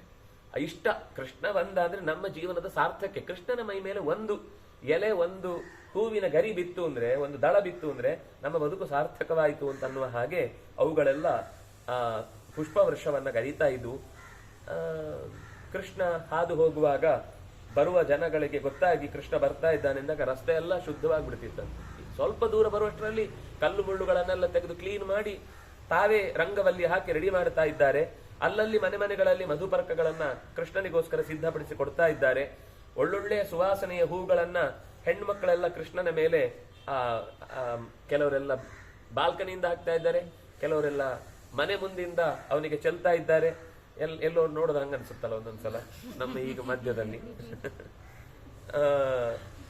ಅಂದ್ರೆ ಮನಸ್ಸಿನಲ್ಲಿ ಭಾವನೆ ಶುದ್ಧ ಇದ್ದಾಗ ಇವತ್ತಿಗೂ ಆ ಗೌರವ ಸಿಗುತ್ತೆ ಆ ವ್ಯಕ್ತಿ ಅಂತವನಾದ್ರೆ. ಹೇಳಿಸ್ಕೊಂಡಲ್ಲ, ಮೊದಲೇ ಅರೇಂಜ್ ಮಾಡಿ ಬರ್ತಾರೆ ಅಂತ ಹೇಳಿ ಹಾಕ್ಸ್ಕೊಳ್ಳುದಲ್ಲ. ಸಹಜವಾಗಿಯೇ ಒಂದು ಗೌರವ ಬಂದಾಗ, ಒಬ್ಬ ರಾಜನೋ, ಒಬ್ಬ ಒಳ್ಳೆಯ ಅಧಿಕಾರಿ, ಒಬ್ಬ ಒಳ್ಳೆಯ ವ್ಯಕ್ತಿ ಅಂತ ಆದಾಗ ಆ ಗೌರವ ಸಿಗುತ್ತೆ. ಅದು ಕೃಷ್ಣನ ಬದುಕಿನಿಂದ ಅವನು ಶಾಲಿಭವನ ಅಂತ ಒಂದು ಜಾಗಕ್ಕೆ ಬರ್ತಾನೆ, ತುಂಬಾ ಸಮೃದ್ಧವಾದ ಜಾಗ. ಅಲ್ಲಿಂದ ಪ್ರಯಾಣವನ್ನ ಮುಂದುವರೆಸಿ ಆ ನಗರಗಳನ್ನೆಲ್ಲ ನೋಡುವಾಗ ಅವನು ಎಲ್ಲವನ್ನು ಗಮನಿಸ್ತಾ ಇದ್ದಾನೆ. ಜನಗಳ ಜೀವನ ಹೇಗಿದೆ, ಜನರ ಮನಸ್ಥಿತಿ ಹೇಗಿದೆ, ಜನರ ಅಭಿಪ್ರಾಯ ಏನಿದೆ, ಇದೆಲ್ಲವನ್ನು ತಿಳ್ಕೊಳ್ತಾನೆ. ಸುಮ್ಮನೆ ದೂತಂತರ ಹೋದ ಅಂದ್ರೆ AC ಕಾರ್ ಒಳಗೆ ಹೋಗಿ ಸೀದೋಗಿ ಅಲ್ಲೇ ಲ್ಯಾಂಡ್ ಆಗುದು, ಸೀದಾ ಅಲ್ಲಿಗೆ ಹೋಗುದು, ಅಲ್ಲಿ ಮಾತಾಡುವಾಗ ಇಲ್ಲ ನಮ್ಮ ಜನಗಳು ಹಾಗೆ ಹೇಳ್ತಿಲ್ಲ ಅಂತಂದ್ರೆ ಇಲ್ಲ ರೀ ನನ್ನ ಅಭಿಪ್ರಾಯ ಅದೇ ಅಂತ ಹೇಳಿದ್ರೆ ಅವರೇ ಯಾರಾದ್ರೂ ಎದ್ದು ಹೇಳ್ಬೇಕಷ್ಟೇ. ಆಮೇಲೆ ನಿನ್ಗೆ ಏನ್ ಗೊತ್ತು, AC ಕಾರ್ ಒಳಗೆ ಕೂತ್ಕೊಂಡು ಮರ ಕಡೀರಿ ಅಂತ ಹೇಳಿದ ಹಾಗಲ್ಲ. ಮರದ ನೆರಳು ಎಷ್ಟು ಅಗತ್ಯ ಅಂತ ಅನ್ನೋದು ಬಿಸಿಲಲ್ಲಿ ನಡೆದವನಿಗೆ ಗೊತ್ತಿರುತ್ತೆ ಹೊರತು ಕಾರಲ್ಲಿ ಕೂತ ಆದೇಶ ಮಾಡೋನಿಗೆ ಗೊತ್ತಿರಲ್ಲ ಅನ್ನುವ ಹಾಗೆ ಕೃಷ್ಣ ಪ್ರತಿಯೊಂದು ಕ್ಷೇತ್ರವನ್ನು ಕೂಡ ಇಳಿದು ನೋಡಿ ಹತ್ತಿ ಮಾತಾಡಿ ಪ್ರತಿಯೊಬ್ಬರನ್ನು, ಅಂದ್ರೆ ಈ ಗುಣ ಓದಿದ್ರೆ ನಮ್ಗೆ ಬರ್ಬೇಕು ನಿಜವಾಗಿ ಎಲ್ರಿಗೂ. ನಮ್ಮ ಗುರುಗಳು ಈ 1985 ಮಾರ್ಚ್ ಟೈಮಲ್ಲಿ, ಬಹುಶಃ 19ನೇ ತಾರೀಕು 20ನೇ ತಾರೀಕು, ಸ್ವಲ್ಪ ಆಚೆ ಈಚೆ ಗೊತ್ತಿಲ್ಲ, ಅವರು ಬಾಗಲಕೋಟೆಯಿಂದ ಗದಗಿಗೆ ಹೋಗ್ತಾ ಇದ್ರು. ಗದಗಿಗೆ ಹೋಗುವಾಗ ಎಲ್ಲಿ ನೋಡಿದ್ರು ಬರೀ ಧೂಳು, ಒಂದೇ ಒಂದು ಗಿಡದಲ್ಲಿ ಹುಲ್ಲಿಲ್ಲ, ಅಂದ್ರೆ ಹಸಿರಿಲ್ಲ. ಹಳೇ ಗಿಡಗಳಿಗೂ ಕೂಡ ಆ ಓಡಾಟದ ಧೂಳಿನಿಂದ ಕೆಂಪಾಗ್ಬಿಟ್ಟಿದೆ, ಸತ್ತೇ ಹೋಗಿದೆ, ಕೆಂಪಾಗ್ಬಿಟ್ಟಿದೆ. ಮರ ಎಲ್ಲ ಕೆಂಪು, ಬರೀ ಕೆಲವು ಬೋಳು, ಕೆಲವು ಇದ್ದದ್ದು ಕೂಡ ಕೆಂಪು. ಎಷ್ಟು ದೂರ ಹೋದ್ರು ಹಬ್ಬ ಹಸಿವಾಗುತ್ತೆ, ಬಾರಿಕಾಗುತ್ತೆ ಅಂದ್ರೆ ಯಾರಾದ್ರೂ ಇಲ್ಲಿ ಏನಾದ್ರೂ ಕೇಳಿದ್ರೆ ಸಿಗ್ಲಿಕ್ಕೆ ಸಾಧ್ಯ ಇಲ್ಲದಷ್ಟು ಬರಗಾಲ. ಕೊನೆಗೆ ಸ್ವಾಮಿಗಳು ಇಳಿದ ತಕ್ಷಣ ಏನಿದು ಇಷ್ಟು ಬಿಸಿ ಹೊಡಿತಾ ಇದೆ, ಇದು ಯಾವಾಗ 85, ನಾನು ಹೇಳ್ದ 1985. ಯಾರೋ ಒಬ್ಬ ಅವರು ನೇಗಿಲ ಏನೋ ಹಿಡ್ಕೊಂಡು ಬರ್ತಾ ಇದ್ರು, ಒಬ್ಬ ರೈತ. ಅವ್ರನ್ನ ಮಾತಾಡಿಸಿದ್ರೆ ಅವ್ರು ಹೇಳಿದ್ರು, ನಾನು ಈ ನೇಗಿಲು ಮತ್ತೆ ಕೈಲಿದ್ದ ಪರಡಿಯನ್ನ ಮಾರ್ಲಿಕ್ಕೆ ಹೋಗ್ತಾ ಇದ್ದೇನೆ, ನಮಗೆ ತಿನ್ಲಿಕ್ಕೆ ಗತಿ ಇಲ್ಲ. ಅವನು ಅದೇ ಜೀವನ, ಅದು ಹೋಯ್ತು ಅಂದ್ರೆ ಅವನು ಜೀವ ಕೊಟ್ಟಾಗ. ಆ ನೇಗಿಲನ್ನು ಮಾರ್ದ ಅಂದ್ರೆ, ಅಡಿಗೆ ಪಾತ್ರೆ ಮಾರ್ದ ಅಂದ್ರೆ ಏನೂ ಇಲ್ಲ. ಇವತ್ತು ಇಷ್ಟನ್ನೇ ಕೊಟ್ಟು ಒಂದು 4 ಆಣೆ ಸಿಕ್ಕಿದ್ರೆ ಅದರಿಂದ ಏನಂತಂದ್ರೆ ನನ್ನ ಮಕ್ಕಳಿಗೆ ಹಸುಗಳೆಲ್ಲ ಸತ್ತೋಗಿದೆ. ಎಷ್ಟೋ ದಿನದಿಂದ ಹಸುಗಳಿಗೆ ನೀರೇ ಇಲ್ಲದೆ ಎಲ್ಲ ಮೇಲಿಗೆ ಬಿಟ್ಟದ್ದು ವಾಪಸ್ ಬಂದೇ ಇಲ್ಲ. ಎಲ್ಲ ಗದ್ದೆಯಲ್ಲಿ ಸತ್ತಿದೆ, ಕೆಲವು ಕಾಡಲ್ಲಿ ಸತ್ತಿದೆ, ಅಂದ್ರೆ ಕೆಲವು ಹೋದಲ್ಲಿ ಸತ್ತಿದೆ, ಒಂದು ವಾಪಸ್ ಬಂದಿಲ್ಲ. ಊರಲ್ಲಿ ಎಲ್ಲಿ ನೋಡಿದ್ರು ನೀರಿಲ್ಲ. ಅವರಿಗೆ ತುಂಬಾ ದುಃಖ ಆಯ್ತು. ಏನಿದು ಈ ತರ ಇದೆ ಪರಿಸ್ಥಿತಿ? ಅದಕ್ಕೆ ಅವನು ಹೇಳ್ದ, ಇದು ನನ್ನ ಪರಿಸ್ಥಿತಿ ಅಲ್ಲ, ಇಲ್ಲಿ ಊರವ್ರು ಇರೋರು ಎಲ್ಲರ ಸಮಸ್ಯೆ ಇದೇನೆ ಅಂತ. ತಕ್ಷಣ ಕಾರಲ್ಲಿ ಬಂದು ಕೂತವರು, ಇಲ್ಲ ಇದಕ್ಕೇನಾದ್ರೂ ಒಂದು ಮಾಡಲೇಬೇಕು ಅಂತ ಹಠ ಹಿಡಿದು ಒಂದು 5-6 ದಿವಸದ ಒಳಗೆ ಒಂದು ಮಠದ, ಅವರದೊಂದು ಪೇಜಾರ ಮಠದಿಂದ ಈ ಏನಾದ್ರು ನ್ಯಾಷನಲ್ ಕೆಲಾಮಿಟೀಸ್ ತರದ್ದು ಏನಾದ್ರು ಆದಾಗ ಅದಕ್ಕೆ ತೆಗಿಲಿಕ್ಕೆ ಅಂತ 1.5 ಲಕ್ಷವನ್ನ ತಕ್ಷಣ ವ್ಯವಸ್ಥೆ ಮಾಡಿ ಅದೊಂದು ಕೆರೆ ಇತ್ತು. ಆ ಕೆರೆಯಲ್ಲಿ ನೀರಿರಲಿಲ್ಲ, ಬರೀ ಮಣ್ಣು ತುಂಬ್ಕೊಂಡ್ಬಿಟ್ಟಿತ್ತು. ಹೂಳೆತ್ತಿದ್ರೆ ನೀರು ಬರುತ್ತಾ ಅಂತ. ಆಗ ಈ ವಿಶ್ವ ಹಿಂದೂ ಪರಿಷತ್ನ ಒಂದಿಷ್ಟು ಸದಸ್ಯರೆಲ್ಲ ಸೇರ್ಕೊಂಡು ಇಷ್ಟು ದುಡ್ಡಿನಿಂದ ಇದನ್ನು ಮಾಡ್ಲಿಕ್ಕೆ ಆಗಲ್ಲ. ಯಾಕಾಗಲ್ಲ? ಮನೆ ಮನೆಗೆ ಹೋಗೋಣ, ಬೀದಿಗೆ ಹೋಗೋಣ, ಜನರನ್ನು ಹೇಳೋಣ. ಸುಮಾರು ಆ ಪರಿಸರದ 10 ಹಳ್ಳಿಗಳಿಗೆ ತನಗೆ ಬಾಯಾರಿಕೆ ನೀರು ಬೇಕಿದ್ರು ಅದನ್ನು ಒಂದು ದಿವಸವೂ ಅದನ್ನು ಹೇಳದೆ ಅವ್ರ ಜೊತೆ ಬರಿಗಾಲಲ್ಲಿ ನಡ್ಕೊಂಡು ಹೋಗಿ ಮನೆಗೆ ಹೋಗಿ, ಬನ್ನಿ ನಿಮ್ಮ ಊರಿಗೆ ನೀರು ನಾವು ತೆಗಿಲಿಕ್ಕೆ ಬಂದಿರೋದು, ನಿಮ್ ಸಹಕಾರ ಬೇಕು. ಅಯ್ಯೋ ದುಡ್ಡಿಲ್ಲ, ನೀವು ದುಡ್ಡು ಬೇಡ, ಬನ್ನಿ ನಮ್ಮ ಜೊತೆಗೆ. ಇಡೀ ಕರ್ನಾಟಕದಲ್ಲೇ ಬರಗಾಲ, ಅಲ್ಲಿ ಮಾತ್ರ ಅಲ್ಲ, ತುಂಬಾ ಕಡೆಯಲ್ಲಿ ಬರಗಾಲ. ಆ ಕಾಲದಲ್ಲಿ ಸುಮಾರು ಬರೀ ಪೇಜಾರ ಮಠದ ಮತ್ತು ವಿಶ್ವ ಹಿಂದೂ ಪರಿಷತ್ತಿನ ಕೆಲಸದಿಂದಲೇನೆ 20 ಗಂಜಿ ಕೇಂದ್ರಗಳು ಅಲ್ಲಲ್ಲಿ ಆಯಾ ಊರಿನಲ್ಲಿ, ಸುಮಾರು ಒಂದು 13-14 ಗೋರಕ್ಷಾ ಕೇಂದ್ರ ಅಂತ. ಗೋರಕ್ಷಾ ಕೇಂದ್ರ ಅಂದ್ರೆ ಹುಲ್ಲು ಮೇವು ತಂದು ಅಲ್ಲಿ ಇಟ್ಟಿರುವುದು, ಹುಡ್ಕೊಂಡೋಗಿ ಬಿದ್ದಿದ್ರೆ ಅವುಗಳ ಎತ್ಕೊಂಡು ಬಂದು ಅಲ್ಲಿ ಕಟ್ಟಿ ಅವುಗಳಿಗೆ ಮೇವು ಹಾಕುವುದು, ಅವಳಿಗೆ ಫಸ್ಟ್ ನೀರು ಕುಡಿಲಿಕ್ಕೆ ನೀರು ಇದು ಕೊಟ್ಟು ವ್ಯವಸ್ಥೆ ಮಾಡೋದಿತ್ತು. ಮನೆಗಳಿಗೆ ಹೋಗಿ ಹೇಳಿದ್ದಾರೆ, ಹೇಳಿ ಬನ್ನಿ ಅಂತ. ಫಸ್ಟ್ ರೆಸ್ಪಾನ್ಸ್ ಇರಲಿಲ್ಲ. ಇವರೇ ಎಲ್ಲ ಸೇರ್ಕೊಂಡು ಒಂದು 4 ದಿವಸ ತೋಡಿದ್ದಾರೆ. ಇದು ಸುಮಾರು ಮಾರ್ಚ್ ಇಂದ ಜೂನ್ ತನಕ ನಡೆದ ಕಾರ್ಯ. ಅಷ್ಟೂ ದಿವಸ ಅಲ್ಲಲ್ಲಿ ಹೋಗಿ ಕೊನೆಗೆ ಜನರು ಯಾರ್ಯಾರು ಒಂದೊಂದು ನಾಕಣೆ ಪಾವಣೆ ಅದು ಇದು ಎಷ್ಟು ಕೊಟ್ಟರು ಅಷ್ಟನ್ನೇ ತಗೊಂಡು ಬಂದು ಅದನ್ನೆಲ್ಲ ಸೇರಿಸಿ ಅದೇ ದುಡ್ಡಿನಿಂದ ಯಾರು ಕೆಲ್ಸಕ್ಕೆ ಬಂದ್ರೋ ಅವರಿಗೇನೆ ಅದರ ಸಂಭಾವನೆ ಕೂಲಿ. ಹೊರಗಿನಿಂದ ತಂದ್ರೆ ನಿಮ್ಗೆ ನಾಳೆಗೆ ಅದು ದುಡ್ಡು ಇರುವುದಿಲ್ಲ. ನಿಮ್ಮೂರಿಗೆ ನಾಳೆ ಕೆಲಸ, ನಿಮ್ಗೆ ದುಡ್ಡು ಕೊಟ್ಟು ಕೆಲಸ. ಅದನ್ನ ಅಷ್ಟು ಹೂಳೆತ್ತಿಸಿ ಒಂದು ದಿವಸಕ್ಕೆ ಮಳೆ, ಅದು ಏನು ಮಳೆಗಾಲದಲ್ಲೂ ಮಳೆ ಇಲ್ಲದೆ ಇದ್ದಾಗ ನೀರು ಬಂತು. ಕೆಳಗಿನಿಂದ ನೀರು ಬಂತು. ಇವತ್ತಿಗೂ ಕುರುಡಗಿ ಅಂತ ಹೆಸರು, ಊರಿನ ಹೆಸರು ಕುರುಡಗಿ ಅಂತ. ಆ ಊರಿನಲ್ಲಿ ನೀರು ಬಂದ ಮೇಲೆ ಬರೀ 4 ತಿಂಗಳು, ಮಾರ್ಚ್ ಏಪ್ರಿಲ್ ಮೇ ಜೂನ್ 4 ತಿಂಗಳು ಪ್ರತಿ ದಿವಸ ಸ್ವಾಮಿಗಳು ಉಪದೇಶಗಳು ಅವರಿಗೆ. ಅಂದ್ರೆ ಪಾಠ, ಅಕ್ಷರಾಭ್ಯಾಸದಿಂದ ಹಿಡಿದು ನೀವು ಕಲ್ತ್ಕೋಬೇಕು, ನೀವು ಅಧ್ಯಯನ ಮಾಡಬೇಕು. ಯಾರು ಬ್ರಾಹ್ಮಣರಲ್ಲ ಅಲ್ಲಿದ್ದವರು, ಎಲ್ಲರೂ ಪಾಪ ಅಕ್ಷರ ಜ್ಞಾನವೂ ಇಲ್ಲ, ಬರೆಯುವುದು ಸೈನ್ ಹಾಕುವುದು ಎಂದದು ಗೊತ್ತಿಲ್ಲದ ಮಂದಿ.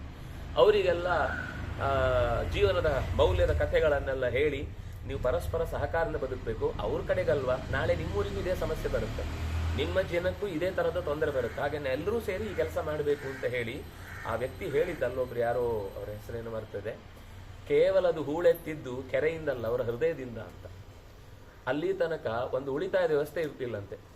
ಸಂಜೆ ಏನೋ ಒಂದು ಪಾವಣೆ ಬಂದ್ರೆ ಅದನ್ನು ಮನೆ ಕೊಡುದಿಲ್ಲ, ಅವ್ರಿಗೆ ಉಪವಾಸ ಬಿಡಿಸುತ್ತೆ, ನೀವು ಹೋಗಿ ಕುಡಿದು ಬರುದು. ಈ ಊರಡೀ ಕುಡಿದು ಬರ್ತಿದ್ರಂತೆ. ಸ್ವಾಮಿಗಳು ಹೇಳಿ ಪಾನ ವಿರೋಧಿ ಜಾಗೃತಿ ಮಾಡಿಸಿ ಅವರಿಗೊಂದು ಹಸು ಮತ್ತೆ ಕರುವನ್ನ ಜೊತೆಗೆ ಅವರು ಸಾಕೋರು, ಕೆಲವರು ಕುರಿ ಸಾಕೋರು, ಅದ್ರ ಕುರಿ ಅವರವರಿಗೆ ಒಂದೊಂದು ಕೊಟ್ಟು ಇದನ್ನು ಚೆನ್ನಾಗಿ ಬೆಳೆಸಿ ಉಳಿತಾಯ ಮಾಡ್ಬೇಕು. ನೀವು ಪ್ರತಿ ದಿವಸ ಏನ್ ಬಂದ್ರು ಇನ್ನು ಮುಂದೆ ಕುಡಿಬಾರ್ದು, ಇಸ್ಪಿಟ್ ಆಡಬಾರ್ದು, ದುರವಸ್ಥೆಗಳಿಗೆ ಯಾವುದಕ್ಕೂ ಅಂಕಗಳಿಗೆ ದುಡ್ಡು ಕಟ್ಟಿ ಅವುಗಳನ್ನ ಹಾಳು ಮಾಡ್ಕೋಬಾರ್ದು ಅಂತ ಅವರಿಗೆ ಹೇಳಿ ಆ ದುಡ್ಡನ್ನು ಉಳಿಸಿ ಅವರಿಗೇನೆ ಮನೆಯಲ್ಲಿ ಅದನ್ನ ಕೂಡಿಡ್ಲಿಕ್ಕೆ ಅವರ ಗಂಡ ಹೆಂಡತಿ ಎಲ್ಲ ಏನೇನೋ ಜಗಳ ಆಗಿ ಹೀಗೆ ಅಂತಲ್ಲಿದ್ದದನ್ನೆಲ್ಲ ಸರಿ ಮಾಡಿಸಿ ಆ ಮನೆಯಲ್ಲಿ ಮತ್ತೆ ಅವ್ರು ಹೇಳಿದ್ದು ಅಲ್ಲಿಗೆ ಮಾತ್ರ ನೀರು ಬಂದದ್ದಲ್ಲ, ನಮ್ಮ ಮನೆಗೂ ಮನಸ್ಸಿನಲ್ಲಿ ಎಲ್ರಿಗೂ ಒಂದು ಬದುಕಬೇಕು ಅಂತ ಉತ್ಸಾಹದ ನೀರು ಬಂತು.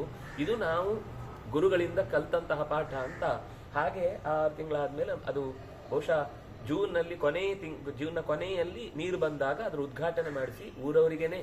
ನಾನು ಇದಕ್ಕೊಂದು ಹಿಂದೆ ಕತೆ ಕೇಳಿದ್ದೆ, ಪಾನಿ ಪೀನೆ ಕಪ್ಪರ್ ಅಂತ. ಅದು 3.5 ವರ್ಷದ್ದು, ಇದು 3.5 ತಿಂಗಳಿದ್ದು. 3.5 ವರ್ಷ ಒಬ್ರು ಅವರ 4 ಜನ, ಶುರುವಿಗೆ 4 ಜನ, ಯಾರು ಆ ಊರವರಲ್ಲ. ಅದರಲ್ಲಿ ಒಬ್ರು ಸಿಂಗ್ ಅಂತ ಅವರ ಹೆಸರು ಮರ್ತೇನೆ, ರಾಜೇಂದ್ರ ಸಿಂಗ್ ಅಂತ ಅವ್ರು. ನೀವು ಈವಾಗ್ಲೂ ಗೂಗಲ್ ಮಾಡಿದ್ರೆ ವಾಟರ್ ಮ್ಯಾನ್ ಅಂತ ಅವರ ಹೆಸರು ಕರೀತಾರೆ. ಆ ಊರಿನವರೇ ಅಲ್ಲ, ರಾಜಸ್ಥಾನದಲ್ಲಿ ಎಲ್ಲೋ ಒಂದ್ ಕಡೆ ಹೋದವರು. ಅವರು ಆಯುರ್ವೇದ ಕಲಿತು ಕೋಟ್ಯಧೀಶ, 1000 ಎಕರೆ ಜಮೀನು ಅವ್ರ ಹೆಸರಲ್ಲಿದೆ. ಅವರದೆಲ್ಲ ಬಿಟ್ಟು ಜನರ ಮಧ್ಯಕ್ಕೆ ಬಂದ್ರು. ನನಗೆ ಇದೆಲ್ಲ ಬೇಡ, ನಾನು ಕೂತು ತಿನ್ನುವ ಕೆಲಸಕ್ಕೆ ಬಂದವನಲ್ಲ, ನನ್ನ ಬದುಕಿನಲ್ಲಿ ನಾನು ಜನರಿಗೆ ಏನಾದ್ರು ಮಾಡಬೇಕು ಅಂತ ಬಂದವರು. ಆ ಊರಿನಲ್ಲಿ ಮದ್ದಿಗೆ ಅಂತ ಕೊಟ್ರೆ, ನೀನ್ ಮಾತ್ರ ಕೊಟ್ಟೆ ಏನ್ ಮಾಡ್ತೀಯಪ್ಪ, ನೀರ್ ಕುಡಿಲಿಕ್ಕೆ ಗತಿ ಇಲ್ಲ ನಮ್ಗೆ, ಗಂಟಲ್ ಸಿಕ್ಕಾಕೊಂಡು ಈಗಲೇ ಸಾಯ್ಲಿ ಅಂತ ಹೇಳ್ತಿದ್ಯಾ ಅಂತ ಒಬ್ಬ ಅಜ್ಜ ಬೈದಂತೆ, ಸುಂದರ್ ಲಾಲ್ ಅಂತ ಅವನ ಹೆಸರು. ಮತ್ತೆ ಏನ್ ಮಾಡ್ಬೇಕು, ನೀರ್ ಬರ್ಬೇಕಂದ್ರೆ ಏನ್ ಮಾಡ್ಬೇಕು? ಅಯ್ಯೋ ನೀರ್ ಮೊದ್ಲೆಲ್ಲ ಇಲ್ಲೊಂದು ದೊಡ್ಡ ನದಿ ಹರಿತಾ ಇತ್ತು, ಅವ್ರ ಹೆಸರು ರಾಜೇಂದ್ರ ಸಿಂಗ್ ಅಂತ, ವಾಟರ್ ಮ್ಯಾನ್ ಅಂತ ಅವ್ರ ಹೆಸರು. ಅವರಿಗೆ ಸುಮಾರು 6-7 ನದಿಗಳನ್ನ ಮತ್ತೆ ಮರುಜೀವಗೊಳಿಸಿದ ಕೀರ್ತಿ ಇದೆ. ಸತ್ತು ಹೋದ ನದಿಗಳನ್ನ ಮರುಜೀವಗೊಳಿಸಿದ ಕೆಲಸ ಅವ್ರು ಮಾಡಿದ್ರು. ಅಂದ್ರೆ ಅಲ್ಲಲ್ಲಿ ನದಿ ಮಳೆ ನೀರು ನಿಲ್ಬೇಕು, ಅದಕ್ಕೆ ಕೆರೆಗಳಿರ್ಬೇಕು. ಕೆರೆ ಯಾಕಿರ್ಬೇಕು ಅಂದ್ರೆ ಮಳೆ ನೀರು ನಿಂತರೆ ಮಾತ್ರ ನಿಮ್ಗೆ ನಾಳೆ ಅಂತರ್ಜಲವೂ ಸಿಗುತ್ತೆ, ಜೊತೆಗೆ ಪರಿಸರದಲ್ಲಿ ಹಸಿರು ಉಳ್ಕೊಳ್ಳಿಕ್ಕೆ ಸಾಧ್ಯ. ಎಷ್ಟು ನೀವು ಕೆರೆ ಮುಚ್ಚುತ್ತೀರೋ ಅಷ್ಟು ಆ ಊರಿನಲ್ಲಿ ಬರಗಾಲ ಬರುತ್ತೆ. ಇದು ಸಾಮಾನ್ಯ ಪ್ರಜ್ಞೆ. ಅಲ್ಲಿಯ ಅವ್ರು ಆ ಸುಂದರ್ಲಾಲ್ ಅನ್ನೋರು ಯಾರು ಕೂಡ ಇಕಾಲಜಿ ಓದ್ದವರಲ್ಲ, ಎನ್ವೈರ್ಮೆಂಟಲ್ ಸೈನ್ಸ್ ಅಲ್ಲಿ PhD ಮಾಡಿದವರಲ್ಲ, ಅವ್ರು ಸಾಮಾನ್ಯ ಜ್ಞಾನಿ.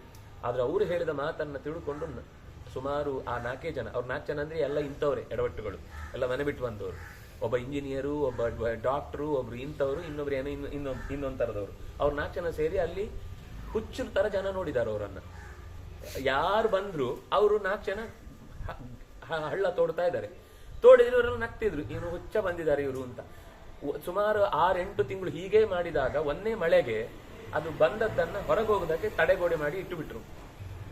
2ನೇ ವರ್ಷಕ್ಕೆ ಒಬ್ರು ಯುವಕರಿಲ್ಲ ಪಾಪ, ಬರಬೇಕು ಅಂತಂದ್ರು. ಎಲ್ಲ ಮುದುಕರು ಮನೆಯಲ್ಲಿ, ಚಿಕ್ಕ ಮಕ್ಕಳು, ಮಧ್ಯದವರು ಯಾರು ಇಲ್ಲ. ಎಲ್ಲ ಪೇಟೆಗೆ ದುಡಿಬೇಕು, ಹೊಟ್ಟೆಗೆ ಏನಾದ್ರು ಬೇಕು. ಇಲ್ಲಿ ಉಳಿದ್ರೆ ಏನೂ ಇಲ್ಲ. ಯಾಕಂದ್ರೆ ಇಲ್ಲಿ ತರಕಾರಿ ಬೆಳಿಲಿಕ್ಕೂ ಆಗಲ್ಲ, ಬೆಳೆ ತೆಗಿಲಿಕ್ಕೂ ಆಗಲ್ಲ, ಒಂದು ಗಿಡ ಬೆಳೆಯಲ್ಲ, ಏನ್ ಮಾಡುದು? ಯಾವ ಬದುಕಲ್ಲಿ ಬಿಸ್ನೆಸ್ ನಡೆಸೋದು?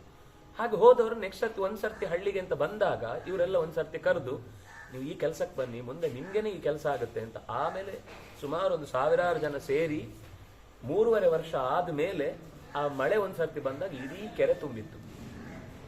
ಇಂಥದ್ದು 100 ಕೆರೆಗಳನ್ನ ಅಲ್ಲಲ್ಲಿ ಬೆಟ್ಟದ ಬುಡದಲ್ಲಿ ತೋಡಿ ನದಿನೇ ವಾಪಸ್ ಹುಟ್ಟು. ಅರಾವಳಿ ಬೆಟ್ಟದಲ್ಲಿ ಹುಟ್ಟುವ ನದಿ ಅದು. ನೀವು ಅಲ್ಲಿ ಅವರ ಇದರಲ್ಲಿ ಹಿಸ್ಟ್ರಿಯಲ್ಲಿ ಹುಡುಕಿದ ಆ ನದಿಗಳ ಹೆಸರೆಲ್ಲ ಇದೆ, ಅದನ್ನು ನೋಡಿದ್ರೆ ಅವ್ರು ಹೇಳ್ತಾರೆ ಅರಾವಳಿ ಬೆಟ್ಟದಲ್ಲಿ ಅದರದ್ದೇನೋ ಒಂದು ಹೆಸರಿದೆ. ಅದು ಫಸ್ಟು ಮ್ಯಾಪಲ್ಲಿ ತೋರಿಸ್ತಿರ್ಲಿಲ್ಲ, ಬರೀ ಇದೇನಂತಾರೆ ಬ್ಲ್ಯಾಕ್ ಆಗಿ ತೋರಿಸ್ತಿತ್ತು. ಅದು ಬಂದ್ಮೇಲೆ ಮತ್ತೆ ಬ್ಲೂ ಅಲ್ಲಿ ಈಗ ಕಾಣುತ್ತೆ ಆ ನದಿ.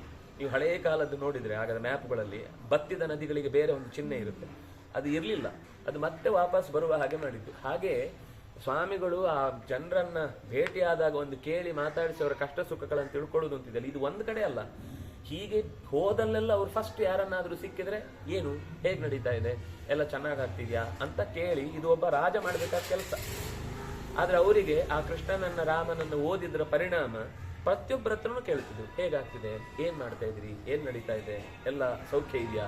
ಆ ಸಮಸ್ಯೆ ಅಂತ ಗೊತ್ತಾದ್ರೆ ಅದಕ್ಕೆ ಮುಂದಿನ ಸ್ಟೆಪ್ ಏನು, ಇದು ಯಾರ್ಯಾರ ಸಮಸ್ಯೆ, ಕೇವಲ ಒಬ್ಬರ ಸಮಸ್ಯೆನೋ ಎಲ್ಲರ ಸಮಸ್ಯೆನೋ, ಹಾಗಾದ್ರೆ ಅದಕ್ಕೆ ಏನ್ ಮಾಡ್ಬೇಕು, ಯಾವ ರೀತಿ ನಾವು ಅದೇ 85ರಲ್ಲಿ ರೋಣ ಅನ್ನುವ ಜಾಗದಲ್ಲಿ 2 ಕಡೆ, ಒಂದು ಭೀಮಾ ನದಿಯ ಇಂಡಿ ಅನ್ನುವ ಜಾಗ, ಗೋವಿಂದಪುರ ಅಂತ, ಭೂಕಂಪ ಬಂದು ಇಡೀ ಮನೆಗಳೇ ಹೋಗ್ಬಿಟ್ಟಿದ್ವು. ಅಷ್ಟೂ 60 ಮನೆಗಳನ್ನು ಮತ್ತೆ ಕಟ್ಟಿಸಿ ಅವರಿಗೆ ವಾಪಸ್ ಕೊಟ್ಟಿದ್ರು ಸ್ವಾಮಿಗಳು ಸಂತ್ರಸ್ತರಿಗೆ ಅಂತ. ಎಲ್ಲೋ ಭುಜ್, ಇನ್ನೆಲ್ಲೋ ಬಿಹಾರ್, ಇನ್ನೆಲ್ಲೋ ಅಸ್ಸಾಂ, ಇಂಥ ಜಾಗಗಳಲ್ಲಿ ಪ್ರಕೃತಿ ವಿಕೋಪ ಆದಾಗಲೆಲ್ಲ ನಾವು ಹುಟ್ಟುವ ಮುನ್ನ ಅವರು ಮಾಡಿದ ಕೆಲಸಗಳೇ 1000 ಪುಟಗಳ ಪಟ್ಟಿ ಇದೆ, ನಮ್ಗೆ ಗೊತ್ತಿಲ್ಲ ಅಷ್ಟೇ. ಹಾಗಾಗಿ ನನಗೆ ಎಷ್ಟೋ ಸರ್ತಿ ಅನ್ಸೋದು, ನಮ್ಗೆ ಅದೆಲ್ಲ ಗೊತ್ತಿಲ್ಲದೇನೆ ಅವ್ರ ಜೊತೆಗೆ ಬದುಕ್ಬಿಟ್ವಿ ಅಂತ. ಗೊತ್ತಿರ್ಲಿಲ್ಲ, ನನಗೂ ಗೊತ್ತಿರ್ಲಿಲ್ಲ. ಆದ್ರೆ ಒಂದೊಂದೇ ಒಬ್ಬೊಬ್ಬರ ಹತ್ರನೇ ಮಾತಾಡ್ತಾ ಹೋದ್ರೆ, ಅದರ ಹಿನ್ನೆಲೆ ಹೋದ್ರೆ ಅವರೆಲ್ಲ ಕಣ್ಣೀರಿಡ್ತಾರೆ. ಇಡೀ ದೇಶಾದ್ಯಂತ ಉಡುಪಿ ಸ್ವಾಮಿ ಅಂದ್ರೆ ಮುಗಿದೋಯ್ತು. ವಿಶ್ವೇಶತೀರ್ಥರು ಅಂತಲೂ ಗೊತ್ತಿಲ್ಲ ಅವರಿಗೆ, ಉಡುಪಿ ಸ್ವಾಮಿ ಅಂತ, ಉಡುಪಿಯಿಂದ ಬಂದವರು ಅಂತ. ಅಷ್ಟು ಜನರಿಗೆ ನಿತ್ಯದಲ್ಲಿ ಅವ್ರ ಜೊತೆ. ಆಗ ಅಲ್ಲಿ ಅವ್ರಿಗೆ ನೀರಿರ್ಲಿಲ್ಲ ಅಂತ ಅವ್ರಿಗೆ 1.5 ದಿವಸ ನೀರು ಕುಡಿದಿಲ್ಲ. ಏನದು ಮಹಾಸಮುದ್ರಂ ರಾಮಸೇತುವನ್ನು ಒಡೆಯುವ ಪ್ರಸಂಗ ಬಂದಾಗ ಉಪವಾಸ ಕೂತಿದ್ರು. ಕೂತಾಗ ಅವರು ಎಲ್ಲ ಯಾರ್ಯಾರೋ ಬಂದ್ರು, ನೀವು ಅದನ್ನು ನಾನು ನಿಲ್ಲಿಸಿ ಆಮೇಲೆ ನಾನು ತಗೊಳ್ತೇನೆ. ನನಗೆ ನಿಲ್ಬೇಕಾಯ್ತು.